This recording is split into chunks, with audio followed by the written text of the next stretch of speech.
What's going on, everybody? Welcome to episode 107 of them, Bad Taste Better Conversations. I'm one of your hosts, Wrestle Spot. Tommy, go ahead, man.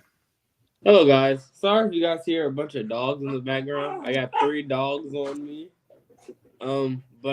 Yeah, it's Tommy, Btbc, back at it, ready for another stream. Should be a good one. Man, the next 2 weeks, though, for you guys are going to be stacked. I'm excited for you guys to kind of go through those 2 weeks with us. But I'm excited for this one. Let's do it. Go ahead, Ax. What's going on, everybody? It's your boy Rod, man. And we're back with another episode of Btbc. We've got a good episode for you guys. We're going to talk about All In, some predictions that we have for All In. It's a stacked card. I'm actually very excited for All In this year. And then we're going to talk about some of the best and some of the worst stuff of the Triple H era. And then other than that, man, go check out my YouTube channel. It's at Rod Hardy. I've been dropping videos over the last week or so. And I'm going to be dropping another one pretty soon. Also follow me on all of my socials at Rod Hardy on Twitch, Twitter, Instagram. I'm going to be going live on Twitch Mondays and Fridays doing watch-alongs. And yeah, so stay tuned to the videos. And let's get into the conversation today, man.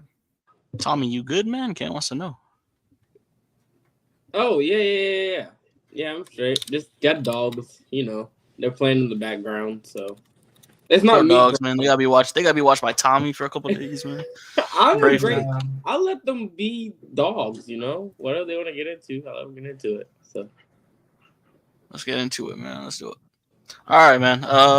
Let's knock All In 2024 out. There's some matches I want to talk about, some specifically that I want to talk about. And wait, isn't he the one that commented? Let's get into it. Aren't you at a wedding? Aren't you supposed to be focused on the preacher? Wait, he's the at 8:24 p.m. Bruh, they told me it was a later wedding, so I don't know. On a Sunday? I don't know how weddings work, guys. I don't know either. I'm not gonna lie. I don't know. But he should be partying or something, right? I don't know. Well, enjoy the wedding, Titans, man. But yeah, man. First, I do want to talk before we get into the rest of the predictions. There's 2 matches I want to talk about out of the card that are just not confirmed yet. They're not going on our predictions, but it's just because the match is not complete yet. So there's a Casino Gauntlet match for a future AEW World Title match, and all that's been confirmed is Orange Cassidy. Any other ideas who y'all think would be in there and win it? John, wait, what title is it for? A future shot at the AEW World Title. I got Hangman. Ooh, that's a good one. Oh, he's not on the card? Oh, damn. That's why I think he's not gonna come back in this match. He's gonna come back in. I'll take Hangman too. I mean, it's not going on our thing, but I'd probably take Hangman too. I wouldn't be surprised if it was Hangman because how everyone wanted him in this main event. So I wouldn't be surprised if they just gave him one in the future. I want Grado to come out to. The song was in Deadpool, the one by Madonna. I want to see him come out to that. Man. But the other match I want to quickly gloss over. We can get a quick winner. And who do y'all think the 4th team is? In the 4-way London ladder match for the AEW World Trios Championship, it's the Patriarchy versus the Bang Bang Gang versus the House of Black versus a TBD team. I hear a lot of people thinking that this is the Hurt Business. I'm not too sure about that yet. But who do y'all think that 4th team would be, and who do y'all think would come out on top? Am I missing someone, or isn't Cedric Alexander still on television? I'm guessing they mean Shelton, Bobby, and MVP maybe, but I don't know. I don't know who that 3rd person would be though. That's interesting. If MVP doesn't wrestle. Our team? 4th team? 4th team. I was gonna say Death Triangle, but 2 out of the 3 seem to be on their I guess on their way out. I don't know. I guess I'm just gonna say Death Triangle. I don't know. It's so hard with Tony Khan because it wouldn't be nobody that you would think probably. It's probably going to be I don't know, a bunch of guys never heard of, probably. This might be the part where they kind of pander to where they are. Maybe someone from London, maybe a team from London, but I don't. Yeah. If WWE or AEW hasn't swiped them up yet, I don't know who that would be. Nah, but I will say this, though. I don't think that team was going to win it anyway.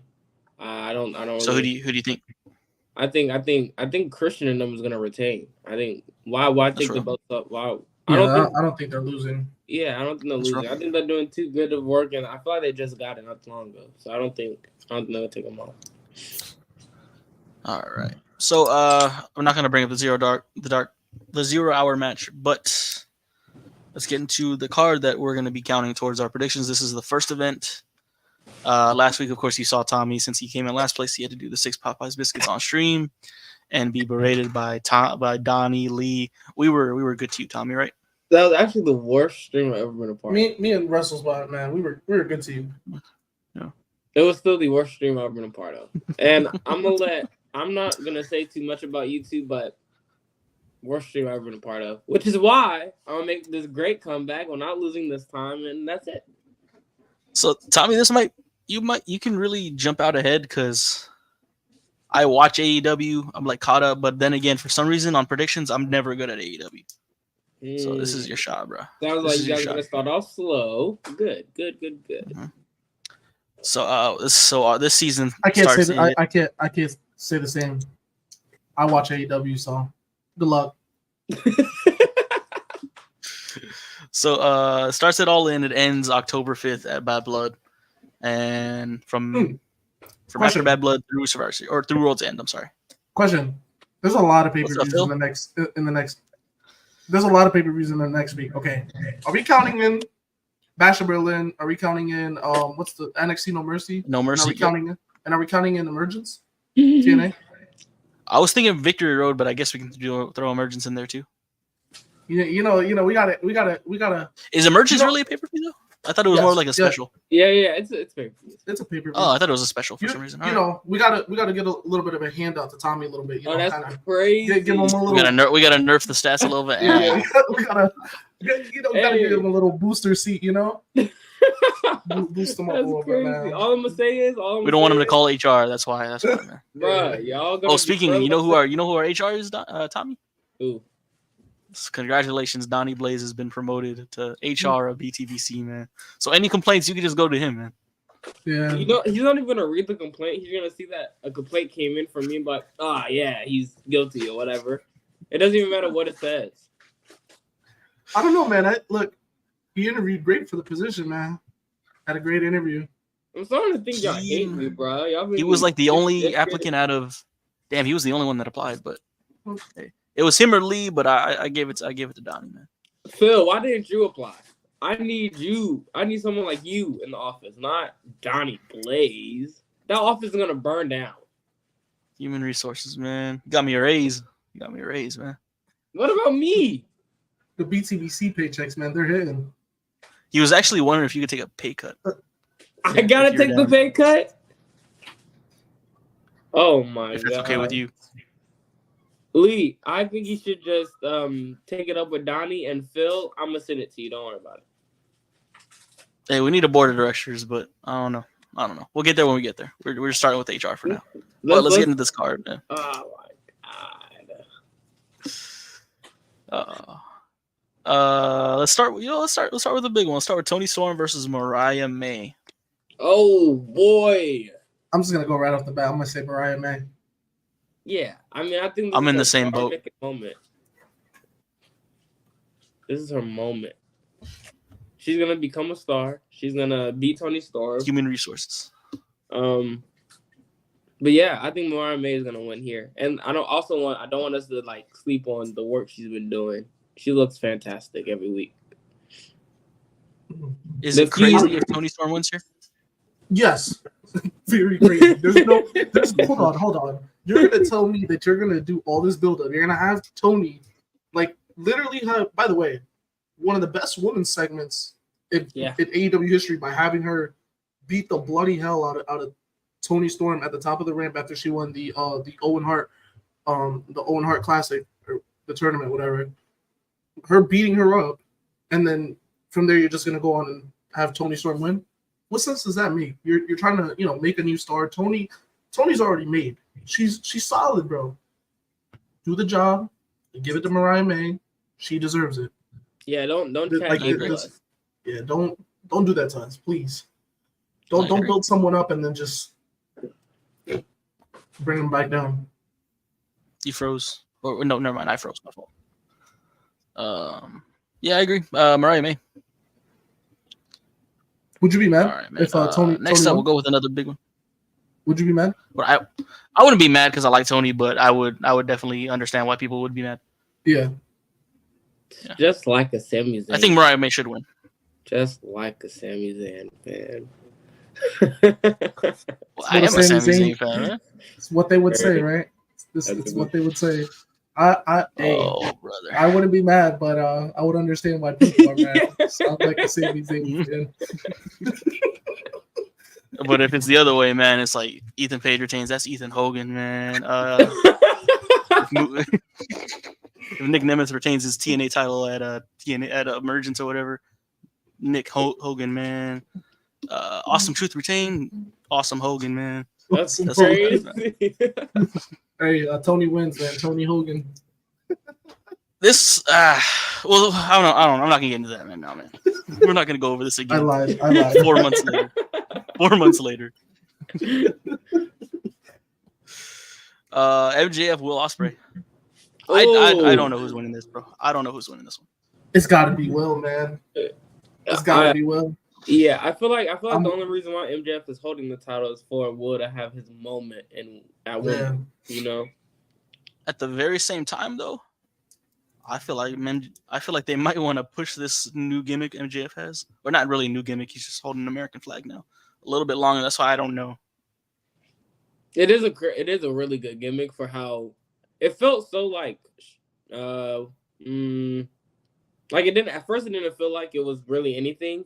Like I felt like it just threw something out there. But then over the last few weeks, man, it really came together and came into something that I wouldn't mind seeing a little bit longer. But again, I think the original plan and the plan that should be is giving Ospreay his moment at Wembley, man.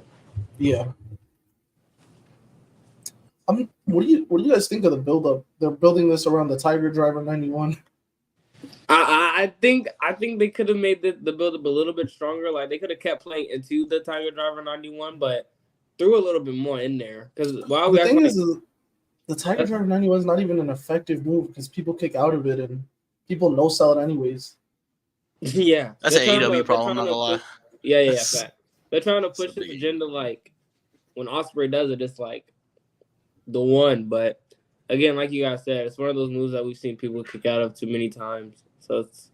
I feel like that was like add more. That's AEW problem. That was like an NXT Black and Gold problem about like these moves just not being as important as they're trying to portray them because people kick out of them all the time. It's funny because that was Triple H's thing back in the day, right? And nowadays you don't see that. Like you see people, hitting Canadian destroyers and they sell the fuck out of these things, like the Canadian destroyer.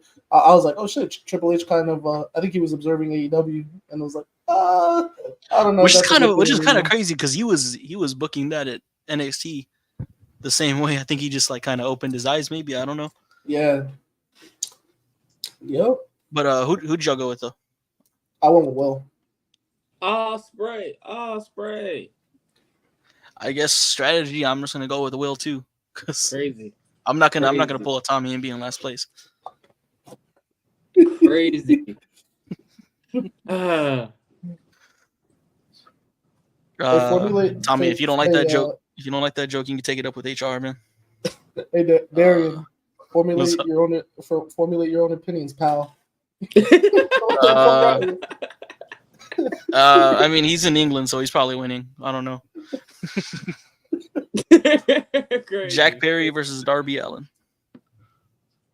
This one I feel like is one of the ones on this card that can go 50-50. No, this can go 50-50. Because Tony Khan loves Darby Allin for some reason, like loves him. But then at the same time, it's a coffin match. And it's a coffin match. Jack Perry just got the new TNT title. Like that's why I'm thinking of going with Jack Perry. I'm gonna go Jack, man. This one's tough, bro. This one's tough, but because they gotta make the scapegoat mean something.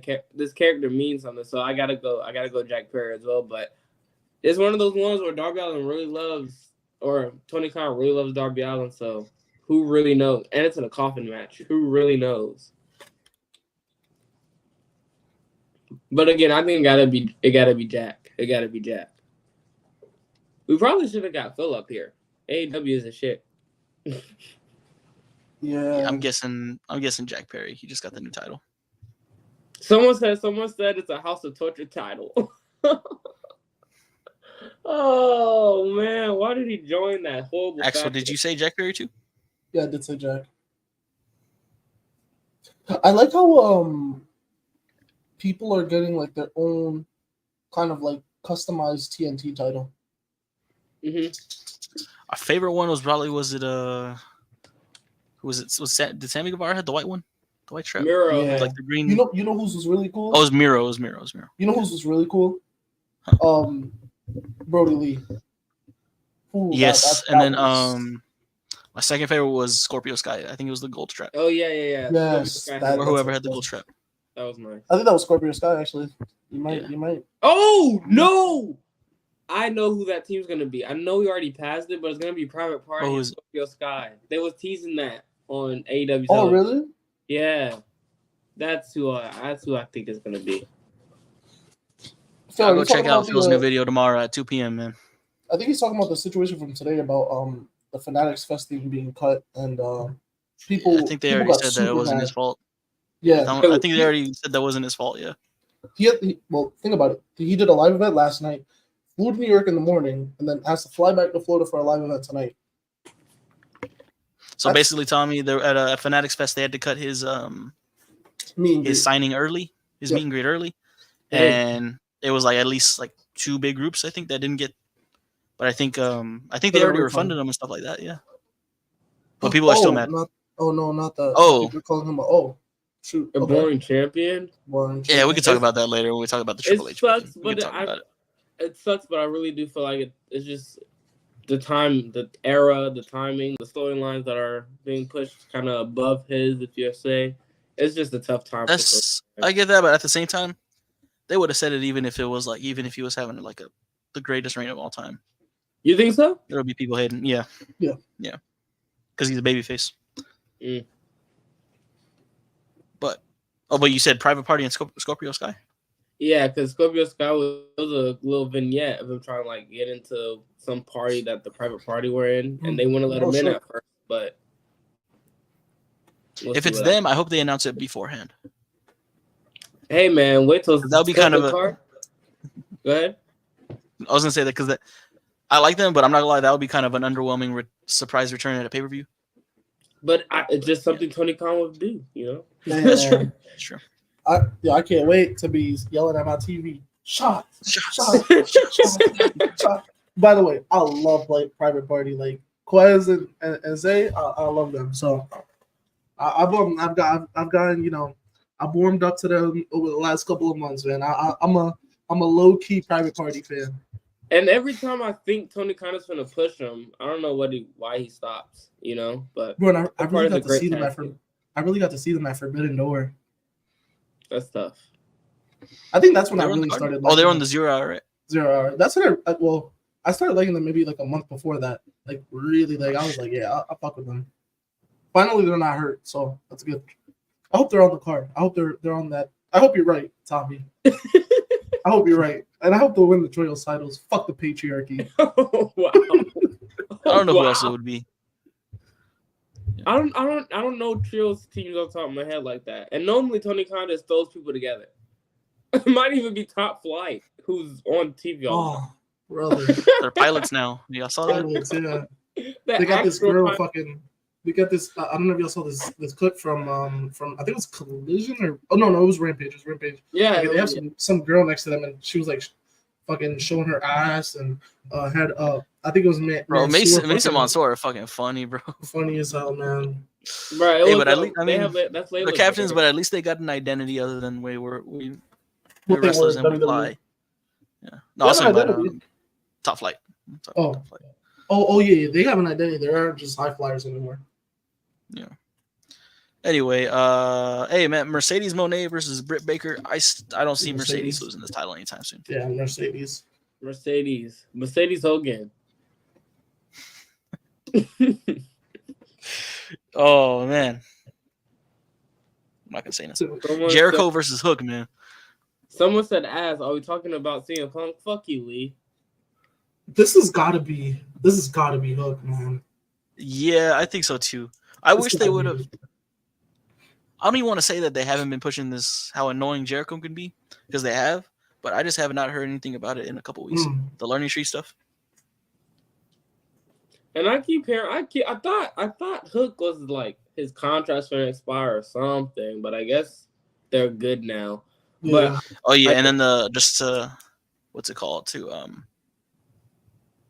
give more to the match. It's if Hook loses, he can never fight for the title again as long as Jericho's champion. I could definitely see this being a way, even though I don't like this, but I could see if Jericho wins, just so we can get Hook away from that altogether, to make him go Hi, try guys. for bigger and better things. Who wants more TV time? Actually, I wouldn't be I know I surprised do. if Jericho won, bro. I want it. I would not, because I think they do want to. I think they want to. Is that your prediction? More. Yes, it is. I think they do want to give Hook more, and I don't think they're gonna give up on this character, this Jericho character. Even though we're over it, I don't think Tony Khan's over it. I'm still gonna get Hook. Yeah, I'm sticking with Hook. Lee, stop dick eating. It's like what, 3 a.m. in Scotland? It's too late for that, bro. Yeah, it's almost 4 a.m. in Scotland. Sheesh. Triple tag title No, match. wait, with the no, Young Bucks. it's not. Oh, it's not? What? 1:44 in the morning. I'm just looking at the clock. Quick math. Oh damn, he called it. Young Bucks versus FTR versus the Acclaimed for the AEW tag team. Get this off my screen, bro. Get that dumbass tag match off my fucking screen. I absolutely hate done how with we the got Acclaimed? here. I hate. Bro, Are we done with the Acclaimed? Bro, I'm done with that tag team division. Because why the hell are the Young Bucks and FTR in the same match again? I think this was the tag title match last year, wasn't it? Yes. Except minus the Acclaimed. Minus the Acclaimed. I don't know. Wait, did they make it? Is this the one that's a ladder match, or is that the trios match? The trios That's match. the trios. Trios. Oh, okay. Oh, I don't know who's gonna win, bro. I really don't know. I want to say I'm just gonna say the Bucks. Yeah, I guess. I want to say it's the Bucks, but fuck. I think it's either gonna be. I feel like the only team that doesn't have a shot is the Acclaimed. Somehow the Young Bucks are gonna squeeze out of this. That's my prediction. Yeah. I hate this. I hate how we got here. I hate it all. But we'll see. I'm gonna go with the Bucks, man. Damn, fifth time. Bro, you know this is like, I think since March, right? Okay, March. I think that they won the titles. I think it was like March or April, right? You know this is only like their second defense. It's sad. Damn. Can you say Nathan Frazier and Axel for tag team of the year? Yeah. Indeed. Yep. They might win. So we're gonna look back at this year. It'll be so funny with their storyline is if Nathan Frazier won breakout NXT Superstar of the Year. That would be crazy. But we're gonna look back in years to come and look at this year of wrestling and be like, wow, Axiom and Nathan Frazier were tag team of the year. I'm not gonna lie, I think they're gonna win. They've had way too many good matches this whole year. And I don't know. Never mind. I think Axiom would win one of our awards. Isn't that crazy? I know, right? And then the main event, man, Swerve versus Danielson, title versus career. Who do y'all got? This one's tough, man. That video package that they just aired this past Wednesday. Oh man, like why would they air that if they weren't gonna have Danielson win? But I don't know. It doesn't feel real, bro. If this was really it doesn't feel real. Bro, this one is.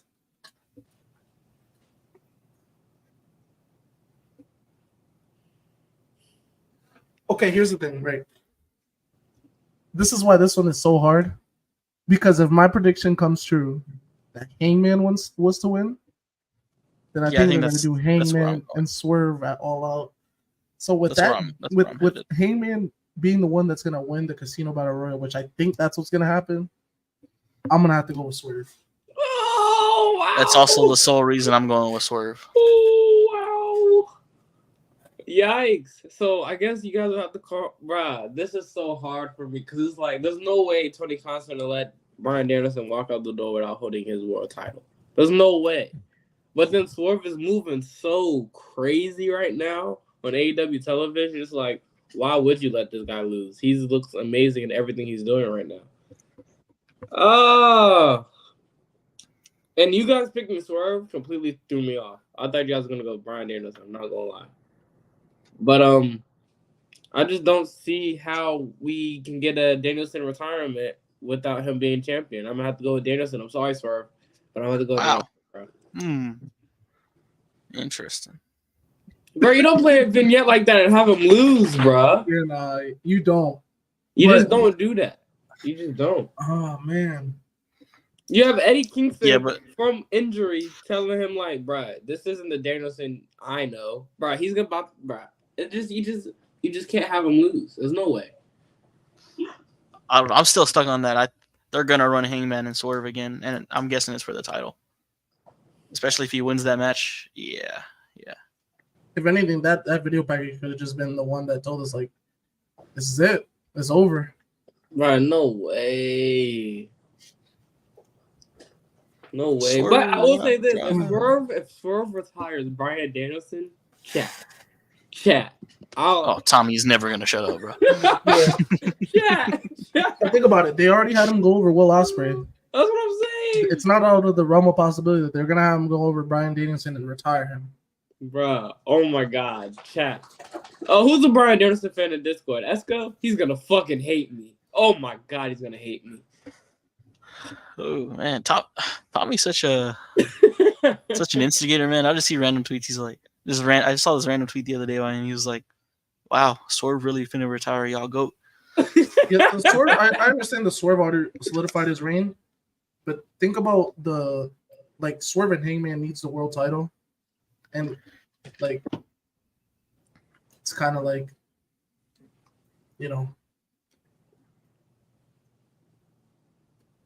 Bro, Swerve wins, bro. Oh my god, I'm gonna start a nasty agenda. Oh, y'all, oh my god. Oh no, Danielson win it. If anything, the only person that should take the title off of Swerve has got to be Hangman.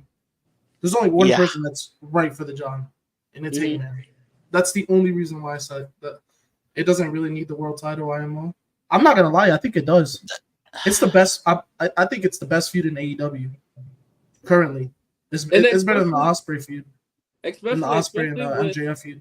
With how Swerve is like, he sacrifices everything for the title. There's been a promo of him saying even he has to sacrifice sometimes spending time with his family for that title. So I think for Hangman to take something as equally as, I guess you could say, prestigious or just equally as important, I think the title is that, I think it has to be the title. Because, again, it would just be, Hangman's literally living off the fact that this guy just went into my home with my baby, It has to be something equally as important. It is personal, but this feud has come to the point where it needs the world title. It's the biggest feud in AEW. And you'd be missing... they'd be missing something huge if they weren't to put the world title in that feud. The feud has already, the two matches prior, they've been regular matches, no title. This third one being a world title match could just be like that. That's what the nail in the coffin needs right there, is the world title. That's the nail in the coffin right there. And that's where because Hangman has made it clear that he wants to take everything away from Swerve. Well, there you go. Yep. And on top of that, Swerve did win the title while Swerve did win the title while Hangman was gone. So Hangman didn't even have the chance to even cost him. And I also I don't think Bryan's gonna miss that show. He's gonna be there as probably just a casual, but he ain't wrestling. Tell you that. He's not wrestling. That's crazy. Bro, all I'm going to say is if Swerve retires Bryan Danielson. Y'all need to I'm block not gonna me lie, on this Twitter that would day. And this we know, all would be bro, insane Brian if Danielson really retires without ever holding the title in AEW. bro, That's crazy. He doesn't need to. His career's already. I mean, I'm not gonna lie. I don't think he needs it, but the fact that you never just put one on, and he even has just said, one on and him. he has gone on record. He didn't care about winning the world title. But I do feel like he's too selfless. Like I do this feel is kind of like what it is. when you put your career on the line like he did that sudden, it makes me nervous though because I feel like there's still some more things to do in AEW. Even like Phil said, that Washington show, like why not go there one more time before you call it a career? But again, I get it. I think that Hangman and Sword feud needs the title, so I get it. But Darius is winning, so. And then I'll be even more happy when I'm wrong, but pissed all at the same time. But you would never know it following me on Twitter. Brian may not want to win that world title, but that don't matter to CK. That's very true. That is true. I was literally talking to my homeboy about it yesterday, because he came over and watched Collision with me. But I literally said I think that decision is literally if Tony Khan values his word and like Tony Khan's probably wanting Bryan Danielson to hold the belt.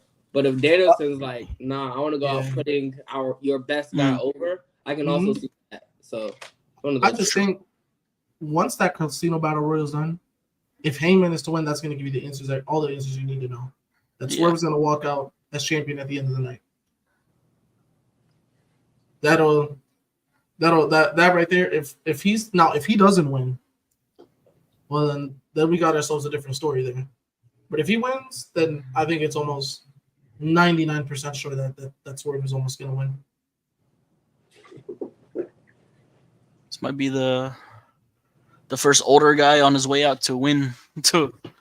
I feel like every guy in AEW who's been like older and looks like he's on the way out has kind of won that big defining match, like Edge. What's the other dude's name? Sting. That's crazy, but yeah. And there's one more. Does Punk count? Kinda. That's crazy. He's older. I don't know. I feel like they just value the older one. So I wouldn't be surprised if Danielson won, but I'm still going with Swerve. No, wait, and Darren, before we move on, bro, they put 2 titles on Dustin Rhodes. Oh yeah, he won with Sammy Guevara, right? That's crazy. Yeah. Bro, what are we doing? What are we doing? What are we doing? Respect Sting. What are we doing? Why is Dustin Rhodes holding a title in 2020? 2 titles. It's a natural. I think they only did it because they were in Arlington. There's no way. That's probably why. That was like their last week there, right? Yeah, there's no way they have like more plans for this. There's no way. But whatever. All right, man. Next match. Or not next match. Next subject, man. The main subject of the show today. The best and worst of the Triple H era. I want to start off the bat with the worst, or some, my opinion. I don't know if it's the worst, but one of the things that just really stands out to me is the downfall of tag wrestling in WWE.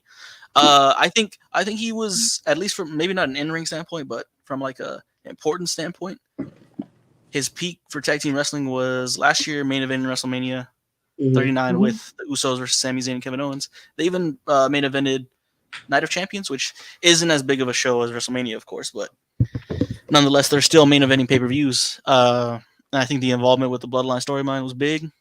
Yes, Phil, in both companies, it sucks right now. But specifically picking on WWE right now, ever since the Judgment Day lost those tag titles, or really like halfway through the reign.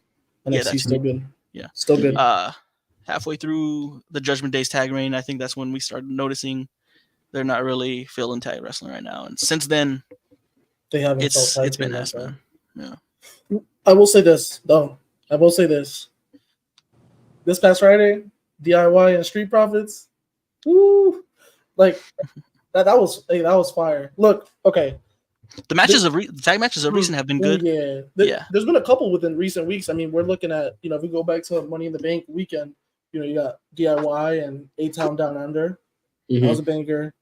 Obviously the one that I just talked about. I'm trying to think. There was another one. I think it was who's Street Profits and I don't remember. But there's been a couple of them in the last month or so, and they've all been on SmackDown. Yeah, I've noticed that SmackDown has had a But lot SmackDown, I think, tag has the tougher. Has the better tag team division than Raw. Raw is kind of lacking a little bit. Actually, not a little bit, a lot of it. A but lot of it. I only know the Creeds, Alpha Academy. I forget that JD and Finn are the tag champions. yeah, I feel you on the That's DIY it. stuff, but the Street Profits have been in catering for way too long. yeah. Let's put They the needed belts a back. little bit of. That is tough, but I guess in a way it is also kind of tough because the last time tag team wrestling was really important was when it was in the biggest wrestling storyline of all time. So it's hard to live up to that, but at the same time, there's got to be something you could do.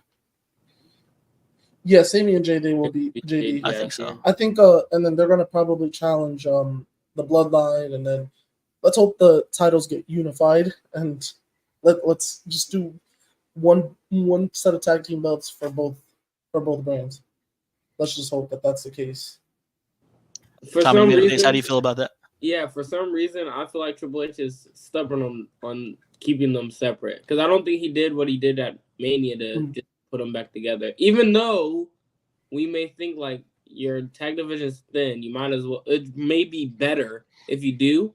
I just don't see him doing that, especially with what he did at Mania. I just don't see him doing it, even though it may be the better idea. It just doesn't seem like he would go backwards, and to him, that may look like he's going backwards to him. I'm not gonna lie, man. Look, tag team wrestling is not. By the way, there's enough tag teams on both divisions. I mean, on both brands. Let me pull up. Hold on, because bro, I could have sworn the other day I was counting, and I think there's like at least 7 on each brand. Not gonna lie.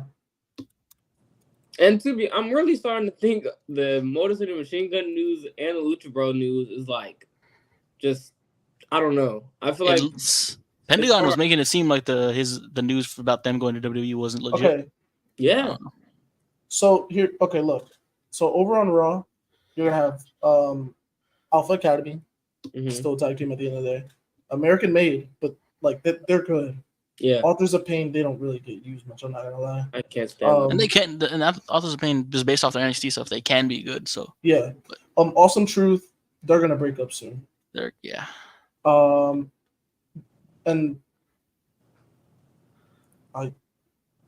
Low-key, I wish they would. Judgment Day. If they would have kept Ricochet, Braun and Ricochet could have been the direction they went because I liked them as a team. New Day, and I think they're actually breaking up. Bro, they can't. No, I don't. And the White Six. Oh yeah. That's right. Okay, but SmackDown. Okay, now I'm gonna read you off SmackDown because SmackDown is very good. You got Aton Down Under, which I'm not gonna lie. I don't know when they're gonna break up. I don't know if they're ever gonna break up at this point. You got Angel and Humberto, Apollo Crews and Barry Corbin, the Bloodline, obviously. You're gonna have who else is here? DIY. You're gonna have the Good. Oh well, the Good Brothers are on NXT. You're gonna have the Street Profits. You're gonna have Legado. You're also gonna have Pretty Deadly. And who else? I think that's basically I think SmackDown honestly has the better set of tag teams. No, I mean when you read them off, it doesn't sound like they should be having this issue. They don't, bro. I think I just read off like 6 tag teams at bare minimum per brand. That's what I'm saying. So I don't know why Triple H isn't. I don't know. Pretty Deadly. I mean, it was funny with the segment they did on Friday, but they should be wrestling in tag team matches. I'm sorry, Tiff and Nia. I don't think that was necessary. I don't think that was needed. And I need Triple H to stop using the tag titles as a storyline placeholder. Because even the stories that the 2 tag titles are in right now, granted, they're not focused on those titles at all in those storylines. Not even a little bit. So that's what I need him to stop doing. Because he does have teams. Actually just run them off, you know? Tommy, man, I'm not gonna lie. WWE's taking Joe Hendry and Jordan Grace. We might need to take the Rascals down the line too. Oh well, yeah, because we gotta get our In terms of depth, yeah. And I'm okay with that. I'm okay with that if NXT and WWE and TNA. I like this relationship. I'm okay with them using TNA the way they are because that means all of my guys are destined for greatness. So I am okay with that. I am okay. And then we're gonna get the Usos coming back soon. Oh yeah. We are. Yeah. The Viking Raiders could be coming back Because he was hurt. Ivar's been hurt, huh? Yes. Yeah. Was Ivar? It was Rowan, but Ivar got hurt too. So Eric had triple fusion neck surgery, I think earlier this year. And then Ivar, I don't know why he's off screen. I know he's hurt. I don't know how serious. Didn't he get hurt in that North American title match? I think so. Yeah. But I don't know how serious his injury is. Yeah. There are 18 tag team / stables on the main roster. One set of tag titles is easy. Yeah. Yeah, it is. That would make it easy, but while we have like 9 on one brand and 9 on the other with 2 titles, you can make that work if you just put some effort into it. You can make that work. Mm-hmm. You can make that work. Oh man. I will say though, I think the women's tag team division is getting better because obviously they have 1 title, and they've already shown that they're bringing the main champs to NXT if it's necessary. So I think the women's division is a little bit better. Obviously not where it should be, but it's better than the men's division right now. So Wrestle Spot, you brought up something, one of the worst things from the Triple H era. I want to actually bring up one of the best things. And this goes for I think everything, but specifically Monday Night Raw. This goes for like every show, but specifically Monday Night Raw. So Monday Night Raw for years, bro, people have been begging 3 hours to go. I think this has been the most consistent the 3 hours has ever looked. Mm-hmm. Yeah, like there's enough storylines to fit 3 hours, and I swear to God, by the time 10 p.m. hits, I'm no more like, oh, get the shit fucking over with, whatever. Mm-hmm. I'm kind of like, damn, like okay, like let's keep this going. There's so much star power, depth, and storylines that you can fit everything into a 3 hour show. I feel like you'd be doing it a disservice if you were to cut an extra hour off of Raw now, just because of how good Triple H has been able to book Monday Night Raw. And honestly, like weekly television shows and even like pay-per-views are so much more watchable now. But I think Monday Night Raw has benefited the most because of how everybody thought that the third hour should just get cut, but Monday Night Raw has benefited the most. Definitely, I actually 100% agree with that because I was one of those guys. I was like, bro, Raw should not be 3 hours. Like that third hour is so hard to get through. But nah, since Triple H's been booking and finally got his storylines underway, Raw has been honestly. Sometimes it feels like it doesn't even feel like I'm sitting the whole 3 hours. That's how entertaining it's been. So, like Axel said, we have plenty of storylines now. And again, outside of the tag division, when Triple H cares about a story, it shows in his writing. And it's good work. But yeah, I definitely agree with you, Axel. Definitely agree. What's crazy is that in the year 2024, I don't think there's been like a bad Raw or even like. Yeah, I was just about to say that because from January to April, we're not gonna argue that like there's a bad Raw in that period up until Mania. Like everything was almost. That's easily boom. Okay. Then you got to think of May and June, and I'm not gonna lie. Maybe there was some like tournament.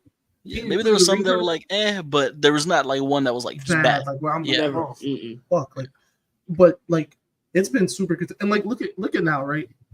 Okay, you got the Terror Twins and Judgment Day.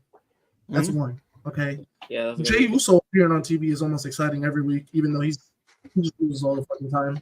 But he's exciting. You got the White Six. You got Sheamus and Ludwig Kaiser. You got Braun doing Braun themes. You have Bronson Reed. And that's 6 things, and I haven't even named you CM Punk and Drew, and I haven't even named you Gunther. The White Six. Oh, yeah, well, I named the White Six, and I haven't even named you Gunther. That that is literally 8 things that I can literally depict from Monday Night Raw. That's what's what's good about the depth on Raw is that of course, there's a bunch of episodes that have good storytelling and good in ring stuff, but in those few that don't, at least one of those things is good. Like one episode, maybe the stories aren't all there, but they're having bangers of matches, or maybe the match quality is not as good as most weeks, but those stories are going crazy. I love that about Raw. Yes. I love that about Raw. Yeah. If like and on any given week, you can get both of those things on the same, great storylines and great wrestling on the same show. And man, like I don't know, Raw has never felt this good, and I look forward every Monday night to Monday Night Raw, because it's like, bro, I can't wait. It's gonna be a good show, and I think this is just okay. Do you guys remember? Do you guys remember the last month or two of episodes before SmackDown went from what was it, USA over to Fox? I think, or were they on USA? I think. Say it again. I'm sorry. When the last couple of episodes before SmackDown went from USA to Fox, I think they were on USA. Was SmackDown USA? In 2019? Yeah, was SmackDown USA? Yeah. Bro, I'm not gonna lie, like the episodes were really good, and I guess it's because they wanted to impress Fox. Is those the ones that were it was like the big story with Shane McMahon and Kevin Owens? Yes. Yep. So, and there was a lot of stuff going on at the time. I'd have to really refresh my mind to. I just know that the episodes were like really good. But it almost seems like this is. I don't know if it's because they're trying to impress Netflix, because like even last year, like Monday Night Raw was pretty good, but you could argue that this year is just they've been hitting on all cylinders with Monday Night Raw, and I'm starting to think it's because they're trying to impress the people over on Netflix. That's true, but also I think I feel like that's I'm not even trying to say this about you. I'm trying to say maybe that the way that was said. That might have been like an old regime, like a Vince McMahon way of thinking. But I think Triple H is doing that, of course, for like business money. But he's also booking for the fans, though. We would want to see. So I think that's working out for them. I think it's a little mix of both. You like you pleasing the network, but you're corporate, and then you're also getting the fans up, man. Yeah, he's just doing. Bro, he's doing a great job. I love Monday Night Raw. I could really say, and look, people can say what they want about the Bloodline storyline being the biggest thing. Raw is the A show. Come on, let's be real. Like you can say whatever you want. Hey, Bloodline storyline number one. Makes SmackDown the A show. No, let's cut the crap, because SmackDown is not on the level of Monday Night Raw, and it's not like the Bloodline appears or Roman appears every week. So because that's not the case, because that's not the case, that he doesn't appear every week, I got to give it to Monday Night Raw. Like these guys are here every week, and it's crazy. Like, but I don't know what else I have to tell people. Like they're the A show. That's it. Raw's the A show. They got the superior talent. I think it's better, but I just wish that the ratings reflected that, because it is the better show. It is the better show, yeah. Ooh, they're gonna strike so much numbers. I wonder what if it changing networks is going to change much about the ratings. Well, they were saying there's going to be no ratings, because no, I'm talking about for the period that Raw and SmackDown are on USA until January. Oh, okay. I wonder how that's going to look. That's going to be interesting. I mean, I feel like WWE I feel like they travel well. This isn't the first time moving networks. I feel like they travel well. I'm not gonna lie. I was watching the Logan Paul and Dominic Mysterio. Great interview, but it was really good. So Logan said something that kind of it made me happy, because it's like he was saying that like WWE is gonna be able to do a lot of stuff on Netflix, because part of the reason, right, why WWE isn't able to go edgier on USA is because USA has sponsors, and they have to report to those sponsors, and it's like if WWE isn't keeping a PG friendly format, like sure they can put certain things out every couple of weeks or whatever, if they don't keep the PG like stuff, they could lose those sponsors. On Netflix doesn't have to respond to sponsors, so they can do whatever the hell they want. All money. So I wonder how far they're actually gonna push that, though. I would say that, like, I don't think any, like, at first, I think that first episode is gonna go crazy. I think they're gonna show. And then yes. But after that, after that, I think they're gonna kind of refrain from it. but over time, bits and pieces is gonna come. It's gonna come as time goes. Oh yeah. And they're not just gonna, because Dominic was talking about it. He was like, you don't want to over exaggerate these things and like oversaturate it with nudity and all these crazy storylines and stuff like that. You want to do it like for storylines that matter and make it matter. Kind of like how they did in the Attitude Era. I think in the Attitude Era, they were able to do it for things that mattered. But I wouldn't expect to see, these aren't divas anymore. These are women. Don't expect for these women, boom, like fucking showing titties like how Sable used to do and Trish used to do on fucking TV or whatever. I would, I don't think that's gonna happen. But maybe a little more blood. I think we see blood on a weekly television show. Mm-hmm. Maybe an F-bomb or something here or there. Maybe F-bomb here and there. A little bit more edgier storylines. I could see them like Triple H, man. He's known to be a racist. I'm not gonna lie. I wouldn't. I wouldn't like. I think like maybe we go back to some JBL stuff. I was like, I'm hearing, and then like, what? Whoa. Hey, people were saying that the Lucha Bros are gonna go, get together with the LWOs and stuff like that. But that's why they think he's a racist. That's why people think he's a racist. Nah, but if the rumors are true about how Tony Khan is keeping the Lucha Bros apart, if Penta gets the WWE first and he goes on a single run, we need their freedom so Penta can bleed and rip his mask and be in his element.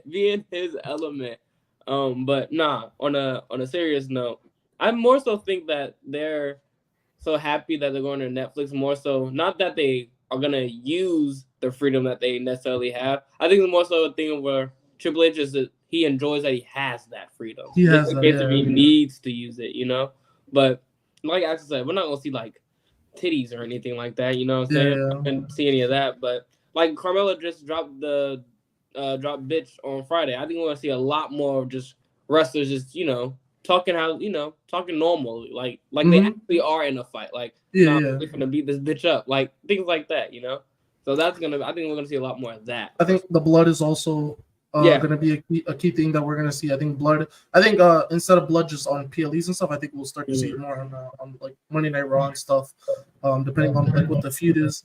And I think the other thing is like edgier storylines. Maybe like I could imagine like the Liv and Dom stuff right now. That could escalate in the Netflix era. That could like a storyline like that could escalate in the Netflix era with what they're. I think that first how they can expand their boundaries. Mm-hmm.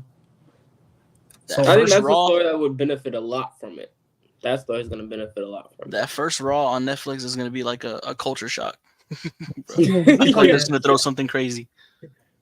You know who said he's going to be on there? John Cena. What? Yo, I'm not gonna lie. I would love to see the Doctor on that one night. Doctor of Thugonomics. Oh man. Yeah. Oh yeah. Because I'm not gonna lie. When you take away the PG stuff away from his, when you take that away and you give him the freedom. Yeah. I'm not gonna lie. If for some reason Survivor Series doesn't work out, a trip to wherever that first Raw on Netflix would be kind of cool. Ooh. Just throwing that out there. Okay. Just throwing that out there. Okay. I like what you're putting down here. Let's say so. That's a little thought for later. We can talk about that after the show. But that Raw on Netflix is go crazy, bro. Yeah, it's actually gonna be really good. It's really. How do y'all think is NXT gonna change Jenny with CW in October? How do you guys think that's? I'm not gonna lie. I think if anything, they might have to tone it down a little bit on there. I feel like isn't the CW like mainly like PG? Well, yeah, I feel like it. I mean, maybe not toned down, but I don't think anything's gonna change on there. To be real. And I'm not gonna lie, but NXT has been doing some edgy content for a little while now. They definitely they explore on that side of the realm. I mean, come on, look at their booker. Look at their booker, man. The Heartbreak Kid, Mr. He was over here back in the '90s doing some crazy shit, man. I think you know what I'm really excited. Just to jump back to Raw real quick. What I'm really excited about is a holy shit chant, and it's not gonna get bleeped out. Oh, Finally, thank God. finally, Man. and no blackout of screens. Fox. I hate that for Fox. They don't even get the chanting it yet. It's like they try to like predict when they are, and then they just black. Yeah, they just do it. Wherever that Raw crowd is, we just gotta. If we do end up going, we just gotta start saying shit just to see if it flies on Netflix. the first episode you go to. Fuck USA. Yo, do you think I'm not gonna lie, another thing that might come with this that they used to do back in over on in the 90s, fan interaction might be big on Netflix. Like how so? I don't know if you remember, but DX used to oh yeah. with the fans. Yeah. We can see some. I'm not gonna lie, I could really see some fan interaction. Oh yeah, a lot of fan interaction in the Attitude Era. In the Netflix era. Do y'all think that Netflix are going? Aren't they not going to do commercials? Well, I think it's all going to be based on your subscription, bro. I don't think. That's right. I don't think it's going to be. I don't necessarily think they're going to record it thinking about commercials. I think they're going to be like Peacock, 3 hours. Peacock, you can select to have kind of ads and stuff like that. Yeah. Mm-hmm. Yeah. Depending on what you pay, I think it'll be the same thing on that. Oh, so you'll be able to watch the wrestling as okay, I still haven't seen anything live on there yet, but I'm interested to see the format. So I'm waiting. I was waiting for that fight, but it didn't get canceled. Yeah. But I think WWE would November, December.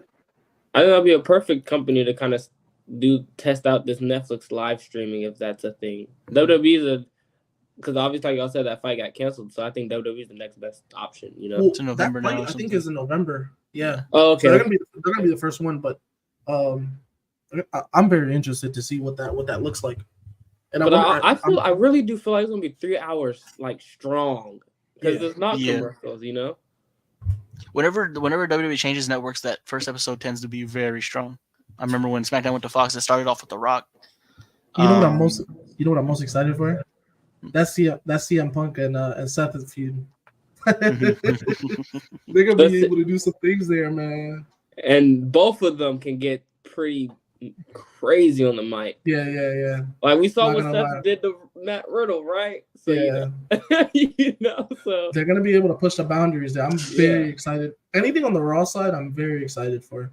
I just wonder, how are the rosters gonna change? Like how the rosters are gonna change and stuff like that. I feel like that first episode they're gonna allow everybody to be on that one. I feel like the Bloodline's gonna appear, Cody's gonna be on it.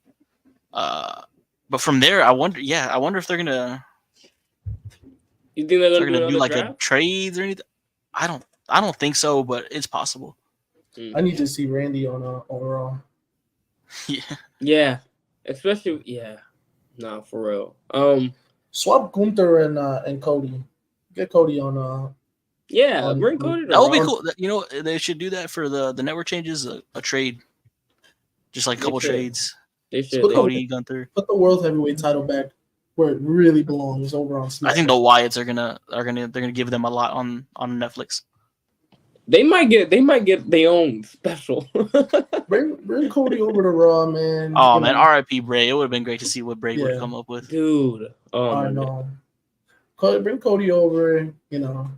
Bro, Cody's gonna be like, all right, where's the blade? Where's the blade? This is real, brother. He's gonna do that Ric Flair promo where he like made himself bleed. Nah, that's him. Crazy. But no, I'm excited. I'm excited for all the changes and stuff. It's gonna be a fun new year, or new look for wrestling for everyone, really. Because who knows? I still don't really know what AEW is doing with their streaming stuff or whatever. I have no idea where that's going. They've been making it seem like it's gonna be Warner Bros. Discovery renewal, but they still haven't said anything.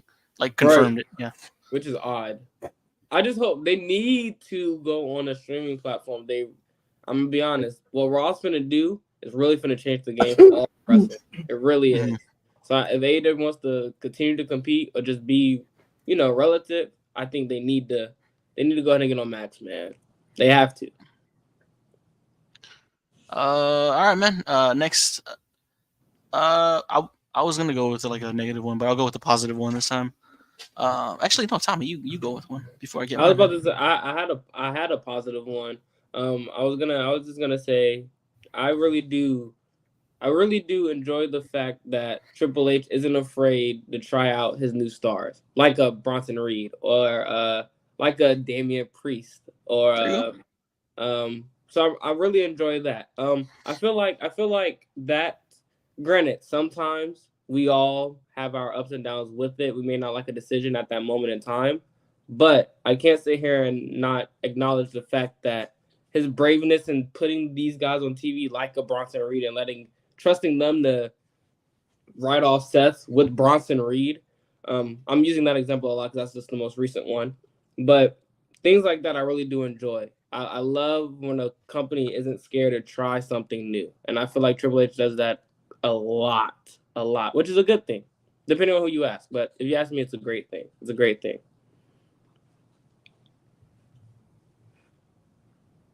Yeah. I really love what Priest has become, especially within the last year or low key even the last month. Yeah.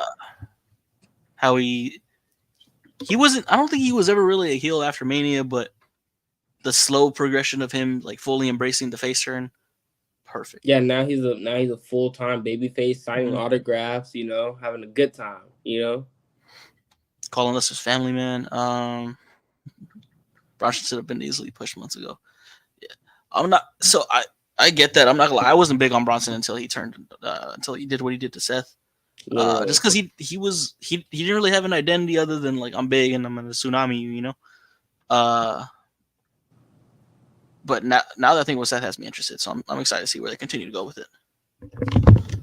And to kind of continue on to this positive for Triple H, another thing you kind of add on to that is just how he isn't afraid to let his talent go to other companies and work with other companies, i.e. TNA, i.e. Yes. Noah. But yeah, I really do appreciate that. And then he doesn't overdo it.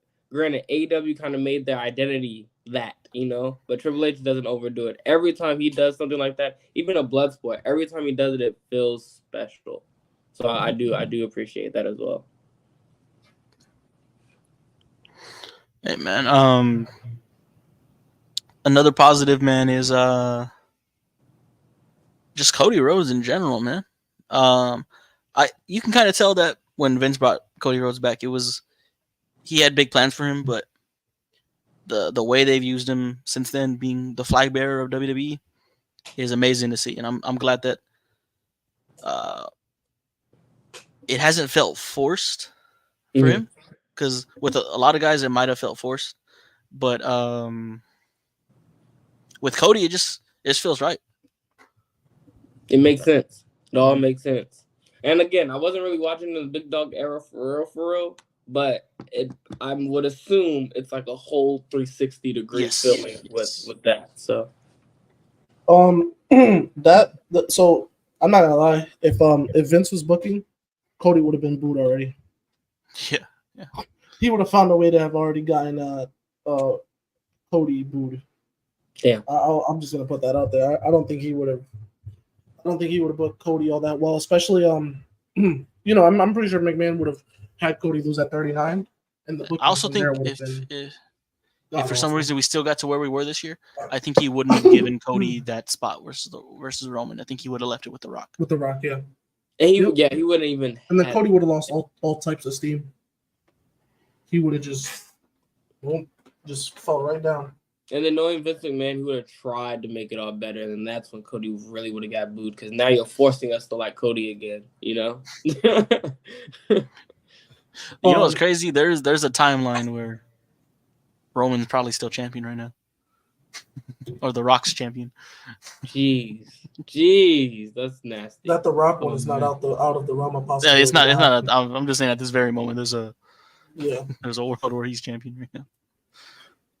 The other positive is the mid-card titles. They feel important. Okay, look, the US title maybe not as much. Okay, but they I think before Logan held it, like Ray held it, and it was a fun title prior to when Logan held it. It was okay. It was starting to kind of. I was just about to say. I feel like it. Okay, I'm not gonna lie. I think it stopped after the Lashley Seth feud. Hold on. Ever since Austin Theory had it, it's been so. But Intercontinental title definitely. There was a brief moment. There was a brief moment that Austin Theory run where I did enjoy that U.S. title. Was it when he first won it? It was when was he going? It was kind of like it felt like the title was going between him, Bobby, and Seth for some reason. There. I enjoyed that little moment, but outside of that, I think the night that Cena cut the promo and everything that Cena said happened to Theory. I think that's when it kind of lost the steam up until when LA Knight beat Logan for the title. Yeah. Oh, I think LA Knight's gonna revive it now. So yeah. But the IC title, okay, so Gunther held it. We all know Gunther made it good. Okay. Gunther. After Gunther, Sammy was great with it. Mm-hmm. And then transition. Now we got Braun, and Braun's gonna take off with this title. I'm not even I'm not even worried for even the slightest bit. Bro, they're gonna have Braun as a tweener. I love it. Bro, it's gonna be great. So, is there any dogs out there in Austin? And then everybody started barking. Bro, that was fire. That was he needs to incorporate that every week. But the mid card titles has been okay. Like they've been so much, bro. I remember a time when mid card titles they didn't even care about them. US or IC. They were left off PLEs all the time. I remember when Nakamura was the Intercontinental Champion more recently. And they've been great. And then the other one is a double-edged sword for me. It's a positive, but it's a negative, and I'm gonna explain why. And it's Triple H's long-term booking. So while Triple H is very good at this stuff, long-term booking. As we know, with Sami KO, the Uso storyline, also the Cody Rhodes storyline, finishing off the Bloodline. The biggest issue that is happening is and we're gonna talk about the Cody stuff because Wrestle Spot pointed out that Cody was a bright spot. While he is a bright spot, he is in a very tough position right now. And it's due to the Bloodline storyline because this is where things took a turn. Cody winning the WWE title over at WrestleMania was great. It marked the change of a guard, the start of a new era, as most would say. And it truly did feel that way. I was at WrestleMania, and it felt like the start of a new era until the night after WrestleMania. The Raw after WrestleMania, it told me everything that I needed to know, and it was that title, the WWE title, is stuck between Cody, The Rock, and Roman Reigns. And that title, there is not anybody else on the SmackDown roster that's even going to come close to winning that title. I had somebody tell me that, hey, take some guys from Raw, because obviously the star power just isn't there on SmackDown. Take some guys from Raw, bring them over to SmackDown, right? Look, bring whoever you want. Bring Damian Priest, bring Gunther, bring CM Punk, bring Seth Rollins, bring the whole damn roster. Bring the sun, the moon, and the stars. Ain't nobody gonna take those titles off the Bloodline and Cody Rhodes. Like that's just that title is completely associated to the Bloodline storyline. For now, we'll see how things turn out as WrestleMania goes along.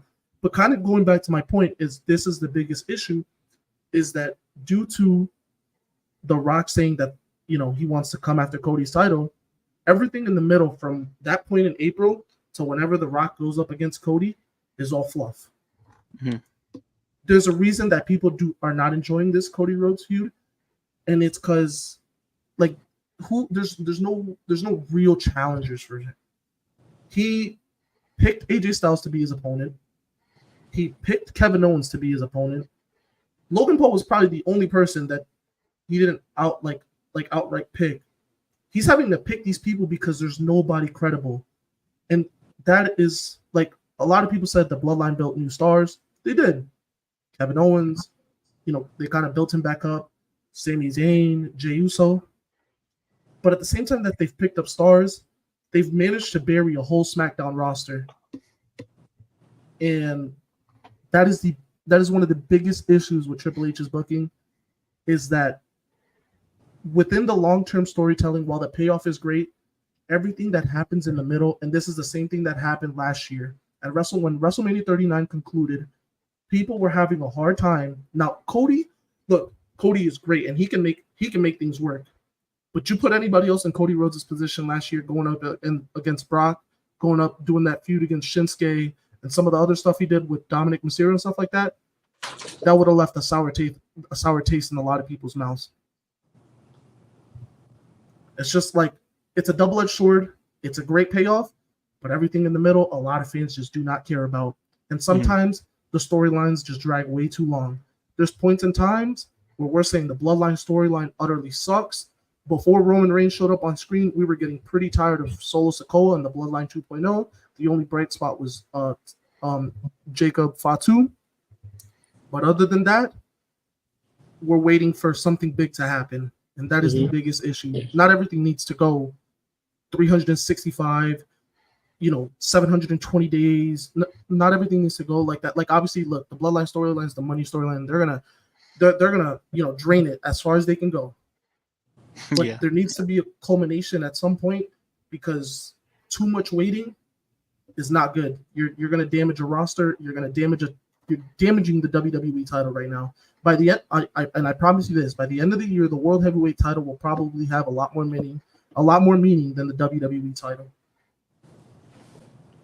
And it's because the World Heavyweight title doesn't have a storyline waiting for it. Gunther's gonna have some credible challengers. Yeah, Lee, shut up. If Punk is on the roster, that's not happening. I do think what's it called? What was I gonna say? Shit. I remember what I said for that. I do think we're gonna kind of see the timeline of the title, maybe Survivor Series, but if not Survivor Series, definitely Royal Rumble season, when we kind of get an idea of who wins the Rumble. That, or if they're gonna go the direction of Rock versus Roman, but at this very moment, it really looks like they're gonna go the direction of Roman solo at Mania. I don't know, or I don't want to say that like that's like the most likely option, but I do see a scenario or a timeline where that's the match for Roman.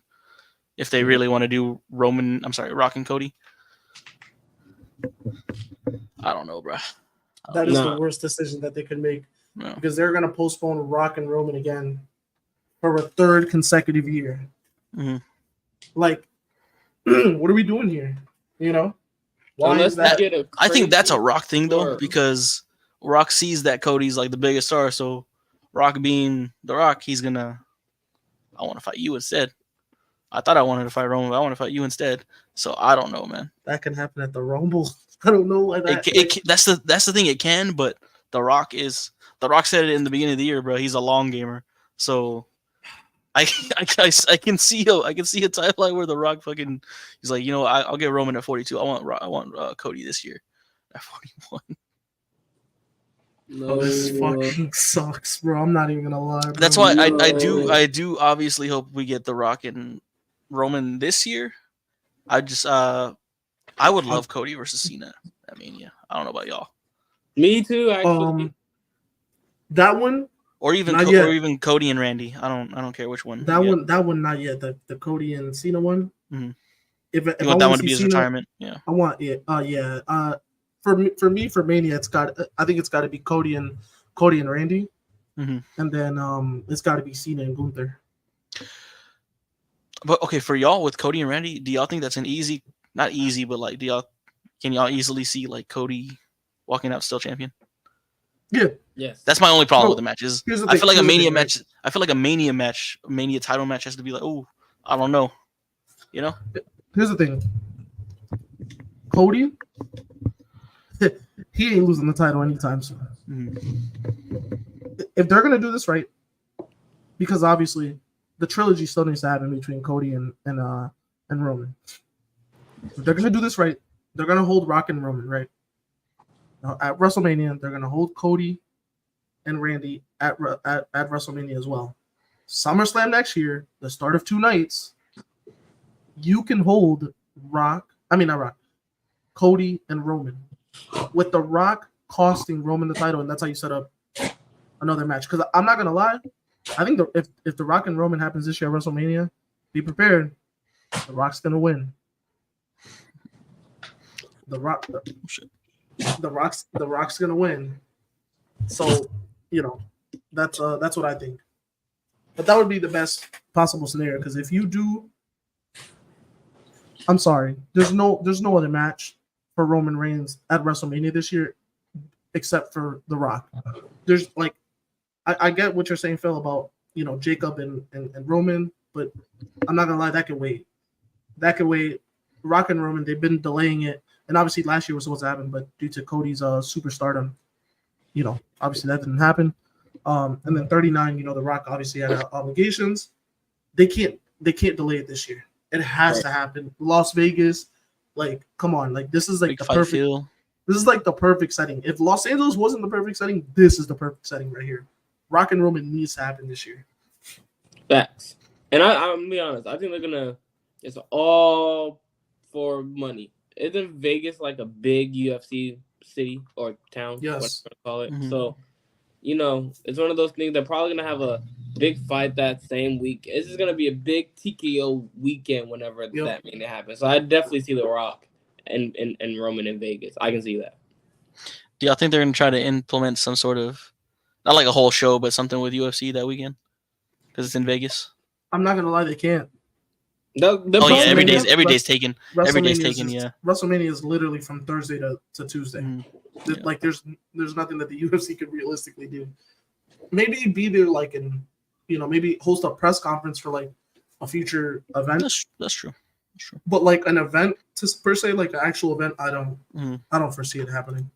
Yeah, I do. I just feel like, especially with the way everything is, it's all about. I don't want to say it's all about money nowadays, but I mean it really is. It's hard for me to see them push it back another year. If it was Vince, it probably would have been pushed back 4 or 5 more years. Who knows? But I just don't see Triple H pushing it back that long. Granted, we've already been at 2 years now. We've been waiting for 2 years now, so not a third. A third would be crazy. I like my what if questions, especially with y'all, or like how would y'all feel questions. How would y'all feel if The Rock just decides he doesn't have time anymore and he doesn't come back? It might be better for the product, honestly. I'm not gonna lie. Cool. Like, all right. That's fine. It might be better because we're not. We got Roman and Cody 3 on literally sitting right there, right in front of us. I don't think The Rock. I'm not gonna lie. How much he's like. I would say that, but I'm not. But because of course there's The Rock being there throws so many scenarios where it kind of gets scary. But at the same time, they just told one of the craziest stories this year, and they left a lot of questions unanswered. I got to see some of those answered, bro. I'm sorry. That's fair. But so you're basically saying The Rock has no choice now but to follow up. I'm not gonna lie, he kind of has to follow through now. But I do get what y'all are saying, that it would kind of like make things a little easier. But I feel like just at least he has to finish up with Cody. I mean, the match, of course, with Roman, but he kind of put himself in a position where he has to be at 42 as well. Because he has to get the match, or like Rod said, maybe they can run one of those at SummerSlam. But now he's got to finish up now. I'm sorry. And we've been at SummerSlam the last 2 years. They're trying to make that the literal second biggest show of the year. Like, I mean, the Raw after SummerSlam was insane. Yeah. Like they're not even trying to sugarcoat it anymore. Like they're trying to make I think they're trying to overshadow the Rumble now. Like they're really trying to. And think about it. Next year is the first 2-night event. So I know it's 2026 is the one that's the 2 nights. Have they announced that next year's 2 nights? So Triple H, so in the press conference right after SummerSlam, a reporter had asked him if this is the last year we're gonna see the format, and he did say yes. He said yes. So 25. And that probably means that also they're gonna be there for SmackDown too. It's gonna be pretty much Mania weekend. Yes. A smaller version of it, except you're not going to get Monday Night Raw. You're going to get like Friday Night SmackDown, and then you'll get the events as the weekend goes on. And because when we were there, dude, the events started Thursday, and they're Thursday, Friday, Saturday, Sunday, and there's a whole list of things to do. I'm really thinking it's Wembley Phil. Yeah, Especially with the news that All In's going to be in Texas next year. I think it's Wembley. I think WWE threw a lot of money at or not WWE. Sorry, London threw a lot of money at WWE because it's obviously it's like a Super Bowl thing where they have to bid for something to come to their stadium. I think I'm not gonna lie. I think London saw the opportunity that they could bring SummerSlam back and shoot. Look, and they're all about money. And come on, let's be real. WWE is going to generate a lot more money than AEW can. In that market over there, especially with how hot WWE is right now, and they're going to continue to be hot. I don't see them losing any type of steam anytime soon. Yeah, they probably want WWE in their area. What's crazy is they went with Texas, but then they I think didn't they already announce that 2026 they're going back to Wembley? So yeah, I'm not gonna lie, it has to be SummerSlam that's going there. Yep. I think that's such a. When I saw that news come out, I'm like, wow, Triple H is a menace. That's such a boss move. Like, nah, we know we can do a better show than you guys over there, so we're gonna go ahead and test our luck over there. We don't even care what you know. What's real petty is if what's insanely petty is if Triple H doesn't even go Wembley. He decides like last minute, or not Triple H, but they decide last minute, like, hey, actually, where's this? We're gonna go to Houston or something. Yeah, thanks. We just didn't want AEW to book Wembley 3 years in a row. Hey, you know what? We'll take AT&T Stadium. On second thought, no, that would be crazy. No, because AT&T Stadium is right next to Globe Life. So WWE is like, you can get our little brother right there. Bro, that's crazy though. And especially because I think AEW was trying to get AT&T, right? but I don't think they could. I'm not gonna lie, they would not be able to sell up AT&T. I don't think so. I think last time WWE was there, they did like $50K, right? They did like around 60. Oh yeah, we were there. Duh. 65. It looks full, but they just blocked out that whole half, or not whole half, but like a good like chunk. Yeah, I'm not gonna lie. To me, it looked like 65, probably. Yeah. 7. No, 32. What's crazy is I was at 32. That shit was packed, bro. 32 looked like almost pushing 100K. Yeah.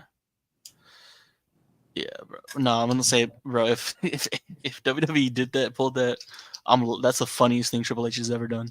Yeah. But no, I think SummerSlams would be at Wembley.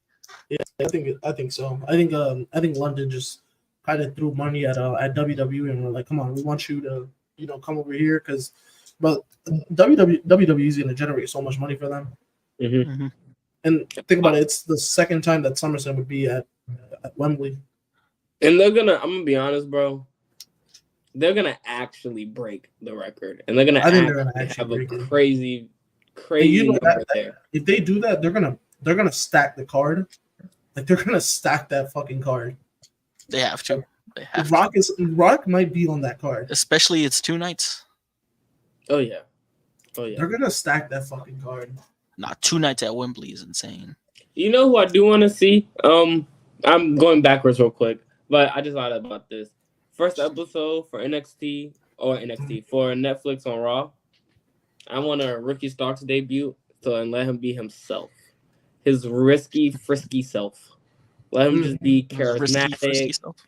He can. I don't know if you watch any interviews with him, like not under Tony Khan, but he's a pretty entertaining guy when he's not in the chambers of Tony Khan. So bring him on. I want to see it. They'll probably put him in NXT first, of course, but Ricky Starks is a guy that would thrive in an environment like that. I can't wait to see Ricky Starks, man. Yeah, if I can't get Hook, I'll take Ricky Starks. Seems like all of Cody's friends are just ending up in NXT. Yeah. And they're all doing pretty good. I'm gonna be real, they're doing pretty good at NXT. I don't think that's fair. He has a good relationship with Wembley, Phil. Because of the Jags deal. Ooh, I'm not gonna lie. Another positive that I want to one of the best things to happen out of the Triple H era, the production. Yes. Mm-hmm. At first, I was mad about the stage, but everything else made up for it. And the stage. I like the smaller stage now. The smaller stage with Right. the dimmed lights. Mm-hmm. Oh my gosh, so looks I much love better. how Yes. one wrestler a week gets that entrance where they start talking and they just slowly walk out. I love it. Yeah. Like when the camera follows them from from backstage. Yeah, dude, that's so. Yeah, the production has been a bright spot for this new era. Been beautiful. Another thing I love is it's mainstream again, bro. Like when me and Rod were in Cleveland, we were just talking with an Uber driver, and he, like, you meet people that like know what wrestling is, but this guy was like, oh man, Andrade's so underrated. And what's crazy is that more often than not, when I talk to people about wrestling nowadays, they seem to know what they're talking about. And but you go tell someone like 5 years ago, maybe 1 out of every 5 people will could legit have a conversation with you about it. But now it's like more often than not, they know what's going on. So that's crazy. Oh, and even that, the talking about another Uber driver. Remember that lady? Yes. Who picked us up after was it after SmackDown or is it? It was after SummerSlam. After SummerSlam, yeah. And she was like, "Oh, like were you guys at the WWE show?" And like it's starting to like really become mainstream. Mm-hmm. I think the other thing was actually today I was reading a tweet that WWE superstars this weekend at Fanatics Fest were the only people to sell out their autographs. And think about it, you got some top. They had Jeter, they had Tom Brady. Like bro, like they got some like Kevin Durant was there. Like they have legit like some of the biggest sporting stars in the history of all the sports. And you're telling me that WWE superstars were able to sell out? Like this thing is like becoming super mainstream now. And I think I'm starting to see it the more I go to these shows like the SummerSlams and then the WrestleManias, and you start to see so many people talking about it. And you're starting to see like the locals of those cities going to the shows just because the show is there. Mm-hmm. They're super interested. At SummerSlam, the people that were sitting behind us, you could tell they didn't watch it, but they were willing to spend money. Just to even their whole coworker people willing to spend that much money just to sit and talk. And they weren't even talking about wrestling the whole time. Yeah, that's crazy. Just to be there. And every it's funny though, because you guys say that, because every day I go to work, we got this new hire, and his way, he found out that I'm a big wrestling fan. So his way to get to know me, I guess, is to just ask me a bunch of questions. He asked me like, "How do you feel about Vince? How do you feel about the new who's running the company now?" Like it's crazy how people are just. It's just even though the news side of things, like because it's on TMZ, it'd be on all types of news sites now. So it's cool to see it. How the space is growing, and how even if you're not into it, you still kind of know what's going on. Like people know about the Vince situation, people know about all that stuff. So it's crazy how big that company is going. Honestly, like I don't know if this is so much of like the Triple H era, but the best part of like this actual whole era is Nick Khan. I think Nick Khan, man. He's behind the scenes. I think he single-handedly saved WWE. I mean, you're looking at international shows. I mean, those are a hit, bro. Look, okay, think about it like this, bro. Like, I think was it Backlash this year, or was it Clash? I don't remember which one it was, but bro, I think the average ticket prices were like $300, and that's like the cheapest, and people are still buying these tickets. Like the cheapest. By the way, I looked at Bad Blood tickets, but the cheapest ticket's like $170. And people are still going to buy it. And by the way, Bad Blood is almost sold out. Which is crazy. Not one match. I think there's only like 150 tickets left. That is one of the best things that WWE has ever done is hiring Nick Khan. Like Triple H has been great with the booking stuff, but I don't think if it wasn't for Nick Khan, man, you could do all this booking stuff, but Nick Khan has put the WWE on a larger scale in terms of like the business side of it. Facts. That's all facts. Ooh, one of the best things of the Triple H era, that he phased out that fucking legends coming in and winning titles and being in storylines that they just constantly win. Yeah, like we noticed because Brock Lesnar stopped winning when Triple H was around. So this is good. This is good. That's another thing that I really do enjoy from Triple H's booking is that he's putting his faith in the stars of today and not relying on the stars of the past. And we're starting to see that a lot more with the Rumble, because not too many. Not really any returns. Yeah. Not too many returns. I don't think it. A single return at the this men's year's. one was at least in the men's. Like, yeah. Bro, he's relying on the people that he has, and I know it sucks. I know it sucks because some people, people have been used to returns for many years, but unless you have a return that can help the current product, then it's not happening. Mm-hmm.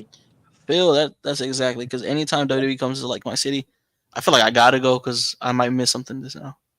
Whereas like maybe like in 2019, Raw's I'm not missing nothing, you know.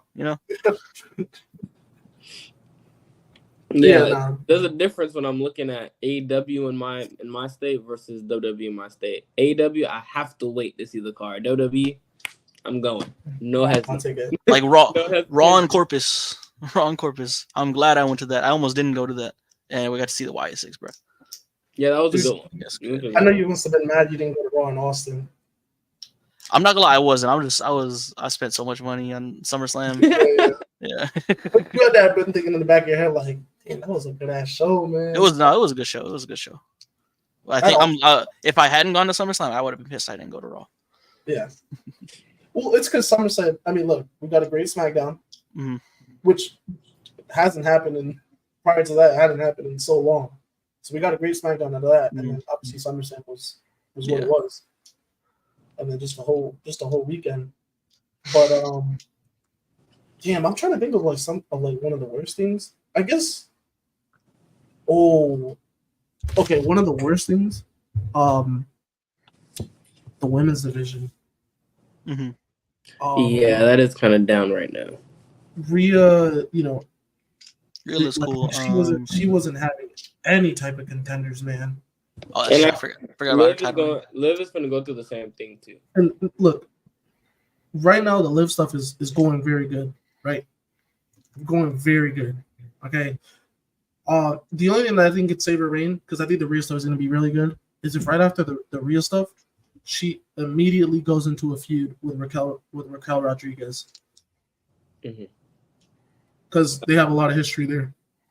But yeah, go ahead. The WWE Women's title has not been good.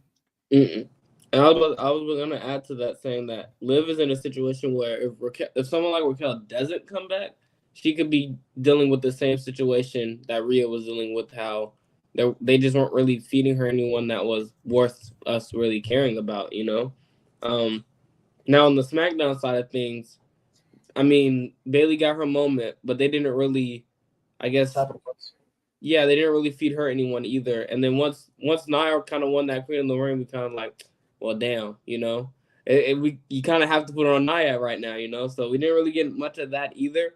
Now I'm gonna give Nia Jax some time, but again, just looking at the rosters alone and really looking at who's getting TV time right now, I don't really see them doing too much, because I bet you Nia Jax's first opponent is going to be Michin, and that's another thing that we're probably not really going to care about. So it's one of those things they gotta do something about that. I don't know what they gotta do, but we need Charlotte back. We kind of need Charlotte back. We kind of do. I thought I'd never say that. We need Charlotte back. That's crazy.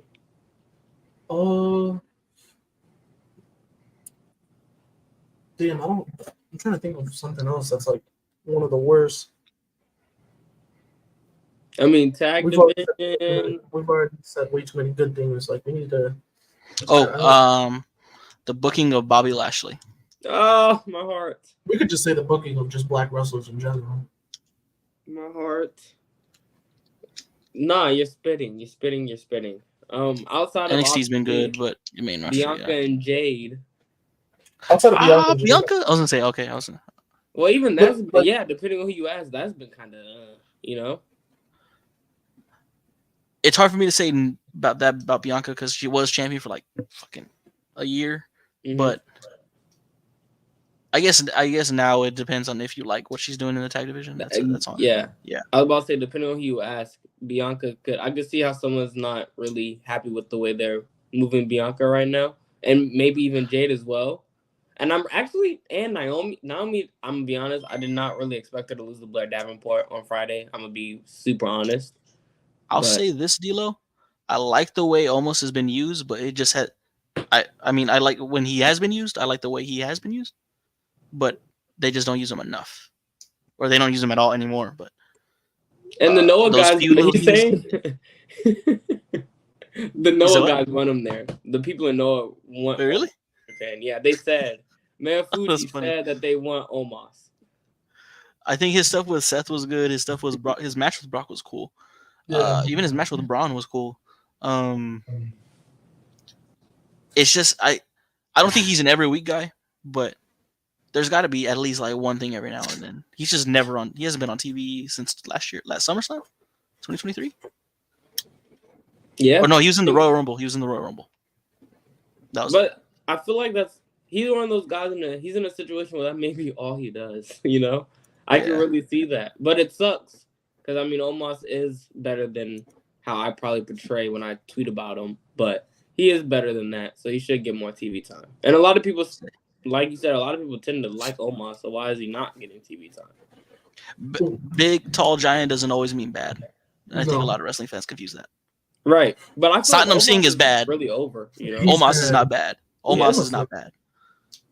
Ooh, okay, I want to ask this question because this could be either very good on Triple H's. Phil, come on, Phil, man. This could either be very good for Triple H's booking or very bad. What do you guys think of champions not getting rematches? Like former champions not getting rematches? I'm not, as long as they stay consistent about it, I'm not mad at it, but I do think a rematch clause is like a thing that should be. But I mean, if he's staying consistent with like the champion no longer getting having a rematch clause, I'm fine. I'll say this, right? I think Roman, okay, rematch clause, obviously champion for over 1,300 days. Yeah. If you're just champion for like 50 some days, yes, you really need a like does Sammy really need a rematch clause? Like, I don't think Sammy needs a rematch clause. Like, you know, does Logan Paul really need a rematch clause? Like, I don't think he needs a rematch. Loki, if they're going with this whole like sports world, they should set like a guideline for like rematch clauses. Like, if you're this amount of days or this amount of defense, you needed it either this amount of days or this amount of defenses, and that's grants you a rematch clause. Right. I like there that. isn't really a rule like that. Like in any other sports, it's like kind of like especially like in the UFC. If you were a dominant champion, you know, you ran through the gauntlet, you know, whatever, then yes, okay, automatic rematch. But if like you had like one defense or like maybe you didn't defend it much and then you lost it, you don't really deserve a rematch. I think there's like a how do I say this? Like an unspoken rule. Unspoken rule as to rematch clauses. Imagine how funny that segment would be where Logan Paul's like, "Hey, I was champion. Let me get my rematch clause." He's like, "Oh yeah, you should, but under this rule, you defended it twice in 200 days. Fuck out of here." You don't get one. But Nick Aldis would do great in that segment, Bro. That's perfect. So that one is kind of like, you know, here and there, like kind of a double-edged sword because people can look at it different ways. Whether it's if Triple H can stay consistent on it, where he's just not giving rematch clauses, then I'm cool with it. I'm cool with that as long as it's consistent. Yep. Yeah, like I'm fine with like a guy like Roman getting Damien doesn't need one instantly. No way, Jose. Okay, no. I think I'm not gonna lie. I think Seth might have. You know, obviously if he wasn't hurt. Well, Seth. Actually, I mean, he did have one. He faced some Money in the Bank. He did get his actually. Yeah. Okay. I'm trying to think. Oh, bro, Gunther not having a rematch is crazy. That one was crazy. Insane. Where was he? He didn't come back till King of the Ring, right? A little bit before. Yeah. Oh yeah, because when he came back, that's what he announced he was going after. Yeah. But yeah, you gotta give him the rematch. I think for certain cases, like guys who've been dominant, like yes, rematch clause, like let's go, you know. Okay, that'd be a cool aspect. Could be like, let's say you lose your thing at Like if we want to like make it like somewhat sports centered, like let's say Gunther won lost his Intercontinental title, held it that long. All right, Adam Pearce is like, hey, so you can get your rematch clause, you can get a spot in the King of the Ring, or a guaranteed spot in the Money in the Bank, something like that. But they kind of use it towards like these, like kind of like an incentive. I like that. Wait, you know what's one of the best parts of Triple H's booking? Finally, no gimmick match pay-per-views. Oh my god, that is no nice. More. That is nice. No more, bro. Finally, like, you know, and we're not getting meaningless Hell in a Cell matches. Like, I think they've nailed. I think Bad Blood is gonna be technically like a Hell in a Cell one, but at least it's not called Hell in a Cell, and at least like the Hell in a Cell match is gonna have a meaning. I don't think a Hell in a Cell match is gonna happen every year on Bad Blood. I don't think that'll happen. I honestly don't think Bad Blood's gonna be every year thing either. No, I don't think it happens. Because I don't think Payback's this happening this year. I don't think Fastlane's happening this year. Yeah, I think they're gonna swap pay-per-views like certain. Yeah, I think that's cool. Bro, you know what I would love to see them bring back? Armageddon. Oh, either that or Unforgiven. Armageddon. Judgment Day. Bro, why did they do that? Taboo Tuesday would be cool again. Yeah. Taboo Tuesday. I'm low-key surprised that they should do that for NXT. That would be a cool NXT special. That would be, bro. Could you imagine could y'all remember I used to log on to WWE. I used to log on to WWE.com and I used to actually vote. I don't know if the vote actually counted. Like, I don't know if it's predetermined or whatever. No, they said it did. They said Shelton. Deadass didn't know Shelton Benjamin was gonna go and face Chris Jericho that night. Yeah. Oh, what were you saying, Tyler? No, we need something like that because especially in today's world with all of these, we need a pay-per-view like that again. Well, we can interact and decide. Only thing I wish, Phil, is I wish they would change the name of Money in the Bank. Yeah. Cool. I mean, it makes sense, but like, just change it. That was, but to me, change Elimination Chamber to No Way Out. Yes, let's do that. That's simple. Super Elimination Chamber needs to be changed to No Way Out. That's easy. I feel that's easy. Royal Rumble could stay Royal Rumble, of course. Low-key, Royal Rumble should be the only one that's named after shit. What would you? Okay, hold on. If Money in the Bank is in a Royal, what would you put as a PLE? I'm guessing WrestleMania. If they moved it to SummerSlam would be cool. But what would you put? Because that's that's one of the that's a big five now. Yeah, that's a big five now. They actually. Yeah, what would you? You wouldn't. I mean, what could you? You can't do Great American Bash because NXT already does that. I'm trying to think. I can't think of anything. What I will say though is I do think if they moved to SummerSlam and just gave it a different one, I think that would benefit, especially if SummerSlam is going to be a WrestleMania level, because you can't have like one big five right before another big five, you know. But I will say though, it is a big five, but the way they treat it like now, it's not like an all out like. So yeah, it's like a lower. It really might that may be just like WWE's like guaranteed international show. Like if for some reason they can't do Clash, Money in the Bank is a guaranteed international show. You know. How do you guys feel about no pay-per-views from the end of November till the beginning of February? I love that for my pocketbook. That I also love. I don't say I love it because, of course, that's kind of like a hard stretch for TV sometimes. But I will say I love it because, hey, the wrestlers are getting their Christmas break off, man. That's good for them. That's real quick. But I will say they need to. Wrestlers get PTO in the group chat. That was funny. Yeah, they get PTO.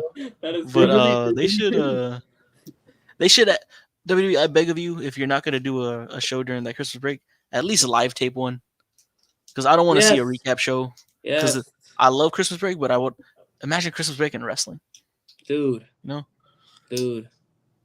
That's real. I hate recap shows. TNA does it every year. I hate recap shows. If there's any time to do like a Raw Roulette, do it in fucking December. Get us through something. Raw Roulette. Yeah.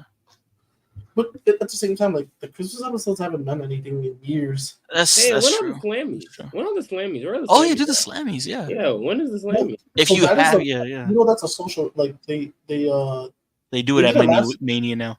yeah they do that Mania. Mm. Oh yeah, that's right. They did. Yeah, that's right. They do that Mania now. I think You it'll make would- TV you more would important like with like recap big shows, episodes of Raw and please. SmackDown. Yes, Brandon. I don't know. I think I'm not gonna lie, bro. Like from November to February, I think that's a long gap, bro. Without a pay-per-view, that's a long fucking gap.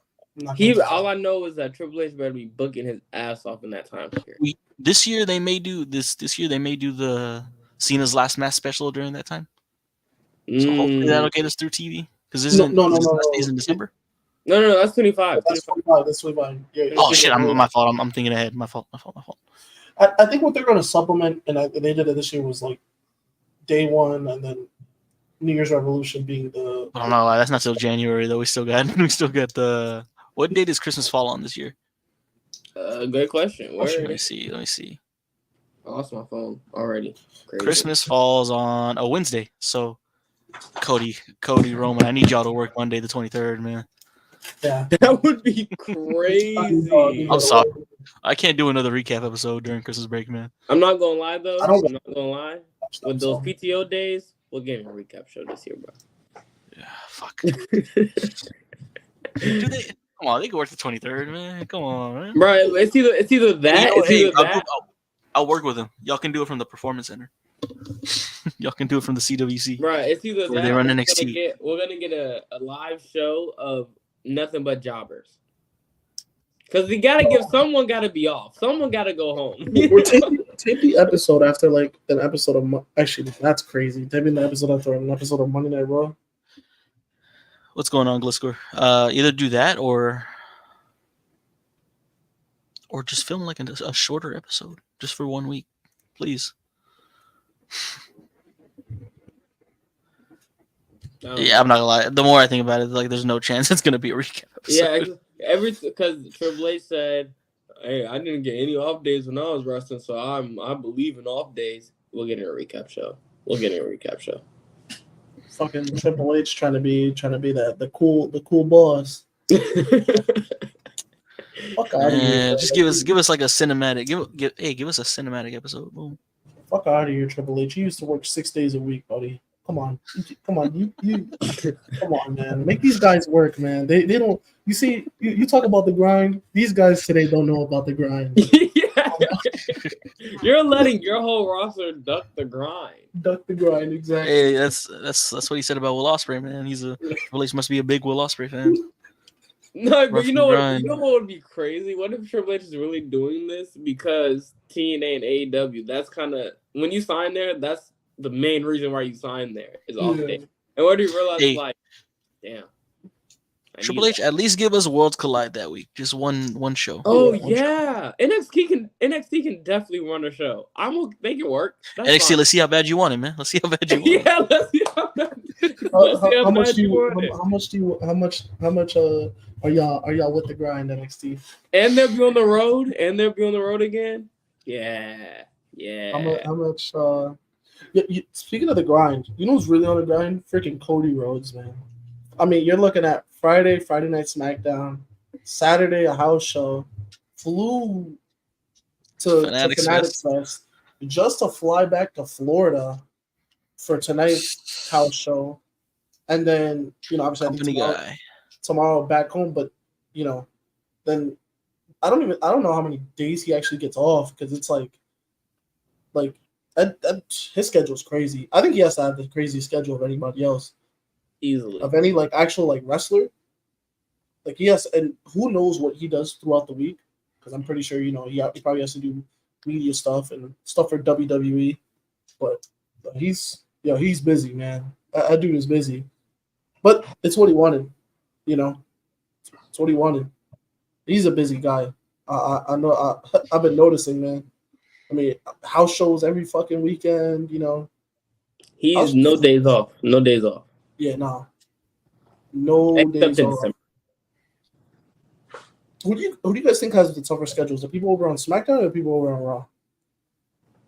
SmackDown, because Raw, because house shows they only do it on weekends now. So Raw. I mean, I guess you can kind of say the same thing. They might be the same, because SmackDown you got to go Friday, Saturday, Sunday, and then Raw you got to go Saturday, Sunday, Monday. But at least Raw gets the whole week off. Well, SmackDown gets their. Actually, no, it's kind of the same thing. To be real. Do they do house shows? They both get their weekends taken. I think they do house shows on Fridays. Sometimes. So would that mean Raw people would be Friday, Saturday, Sunday, Monday? Yeah, but that would. Oh yeah. I think they went away with doing a house show and a regular show at the same day. Oh, did they? Yeah. Better start booking house shows every day. More money. We need more money. Triple H, man. Show us you want it, man. Yeah, Triple H, I saw a report, man, that you pay attention to social media. Come on. We're giving you ideas here, man. Let's get back to the real grind. Let's get back to it. No, that's insane. Yo, it's crazy because I can't imagine, bro. It's crazy because John Cena's schedule is so busy now. I couldn't imagine what it was for WWE. Holy shit, bro. Bro, I feel like they used to travel so much. Why even go home? Why even have a home? Yeah, why would you have a property? You just travel all the time. But especially somebody like Caliber of Cena, who was like the face of the company for like 11, 12 years. They should play like a little joke with that PTO. They should have like R-Truth be like, "Oh, I'm facing Bronson Reed tonight. Hey, boss man, I'm cashing in my PTO."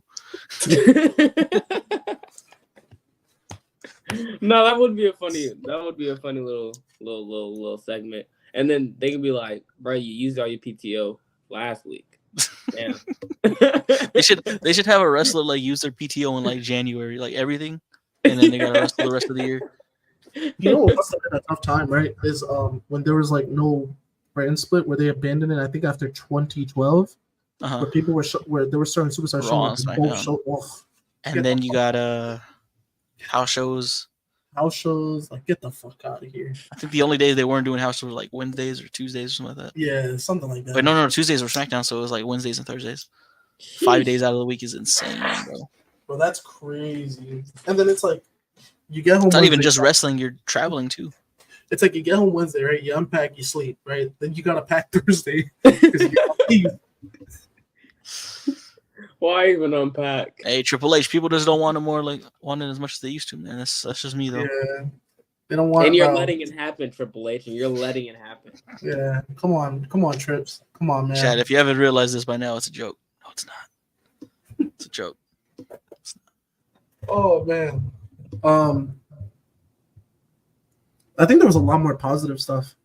Than well, that's a good thing. That's a testament to. You know what's good? What's good though is when I was making that thumbnail, remember when I told you I had a subject, and it took me a while to send it. Is because I was trying to find a negative. I just ended up just putting Solo Sikoa because I felt like hating on Solo Sikoa, but I really couldn't think of anything.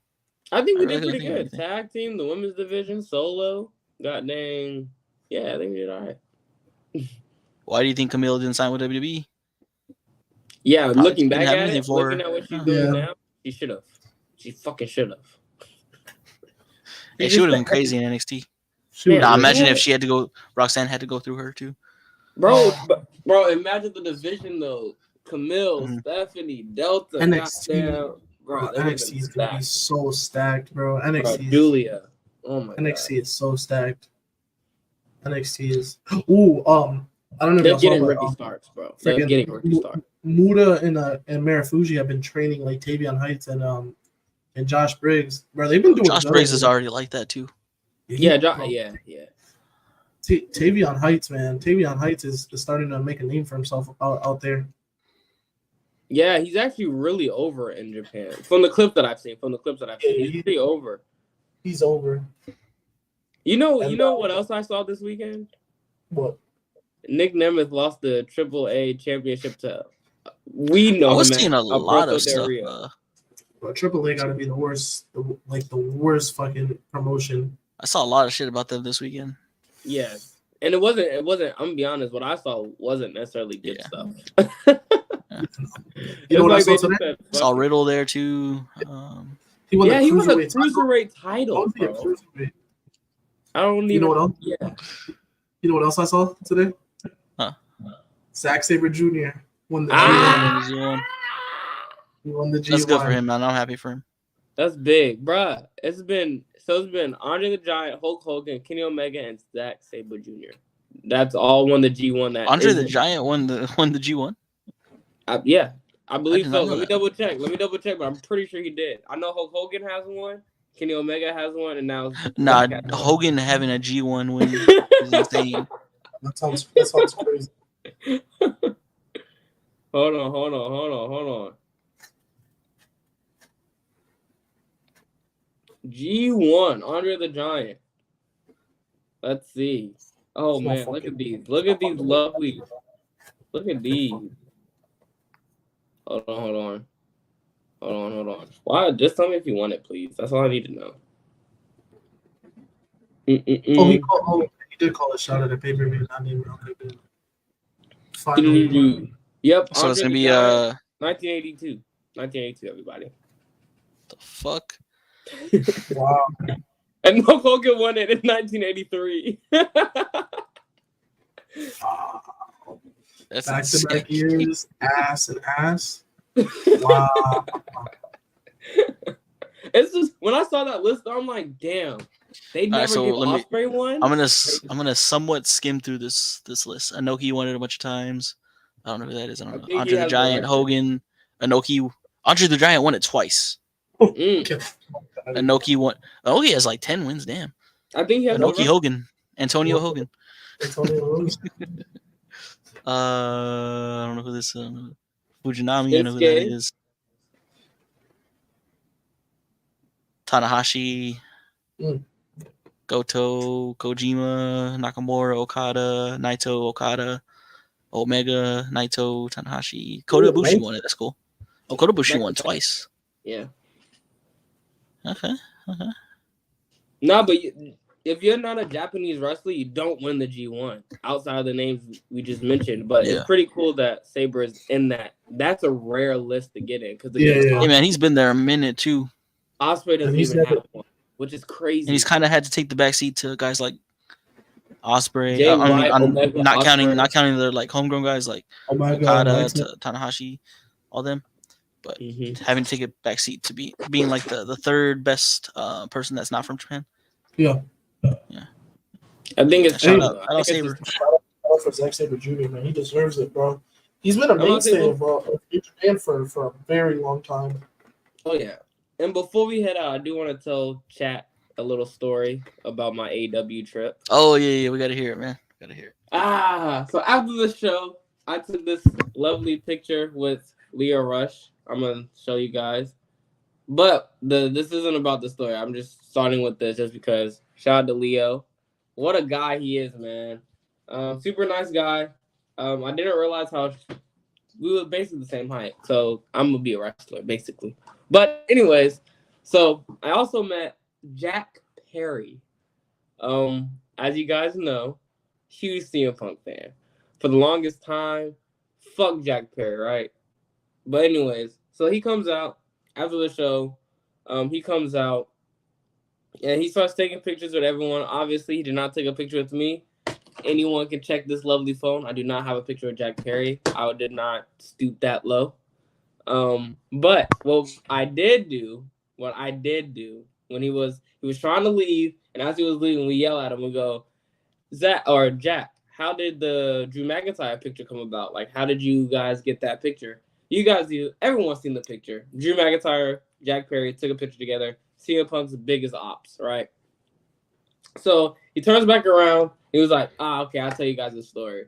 So basically, real quick. Did he like yell it, or was he like face to face talking to you? No. He was walking away, and then he heard us ask, and he was like, fuck. Okay, I'll turn back around. I'll tell you guys the story. So he came that's back. awesome. That's awesome. Yeah. That's great. It was pretty cool. But so he basically just says he was at an airport one day. From a distance, he saw Drew McIntyre. He was like, I think I know this guy. Like, I've seen him before, but it was too far for him to really put two and two together. So I guess they lock eyes or something. They see each other, whatever the case may be. Ends up like, oh, that's Drew McIntyre. Oh, you're Jack Perry, basically. And then they just get to talking, and Drew McIntyre asks you want to take a picture at the airport? And Jack Perry has the audacity to ask him, like, are you allowed to take a picture with me at the airport? Which I thought was crazy because, I mean, that makes sense. I mean, he's working for WWE. He's in AEW. Like, should we take a picture together? So, in conclusion, Drew just goes like, nah, the universe, they need this picture. So, forget Tony Khan, forget Paul Levesque. We're going to take this picture. They took the picture. They posted just like that. But they knew right after the picture was taken, they knew they had to delete it in like 5 minutes. So it was literally just to get it out there, which I thought was cool. It was nice of him to actually turn around, make his bus wait to tell us that story. So shout out to Jack Perry, but shout out Jack Perry. Shout out Jack Perry, even though it's still. Why can't you be an asshole, Jack? Man, bro, and that's literally when he walked away. I'm like, damn, Jack is a great guy. That's so fucking annoying. Shout out to Jack Perry. Wait, did you dap him up or give him like a knuckle touch or anything? I'm not gonna lie, I did. You piece of shit. I did. You piece of shit. You know what, Tommy? Just for that, man. How was the biscuit contest that you had, man? Last week? Yeah, fuck this guy, man. That's crazy. Hey, Luna. My dog. Why can't he be an asshole, bro? Like, I'm not gonna lie. That kind of pisses me off that he was being nice. Yeah, it's crazy though. He was the only one that wasn't in character after the show. Everyone else, like all the heels, they looked at us and kept walking because they're heels. But Jack Perry was like, "Nah, I'm gonna talk to these guys. Hate them. Darren, you said so. Wrestle Spot, you said you wanted to hate him. I mean, I do hate him, but like, it's just the fact that like, why wasn't he just that nice guy stuff? It's not sliding with me. Oh, Big Rod Hardy, what? That shit not sliding with me. Piece of shit. You know what? I can't wait to see him. I'm gonna give him my piece of mind. I just saw Phil's comment. That's funny as hell. I'm gonna give my piece of mind. Hey man, Jack Perry.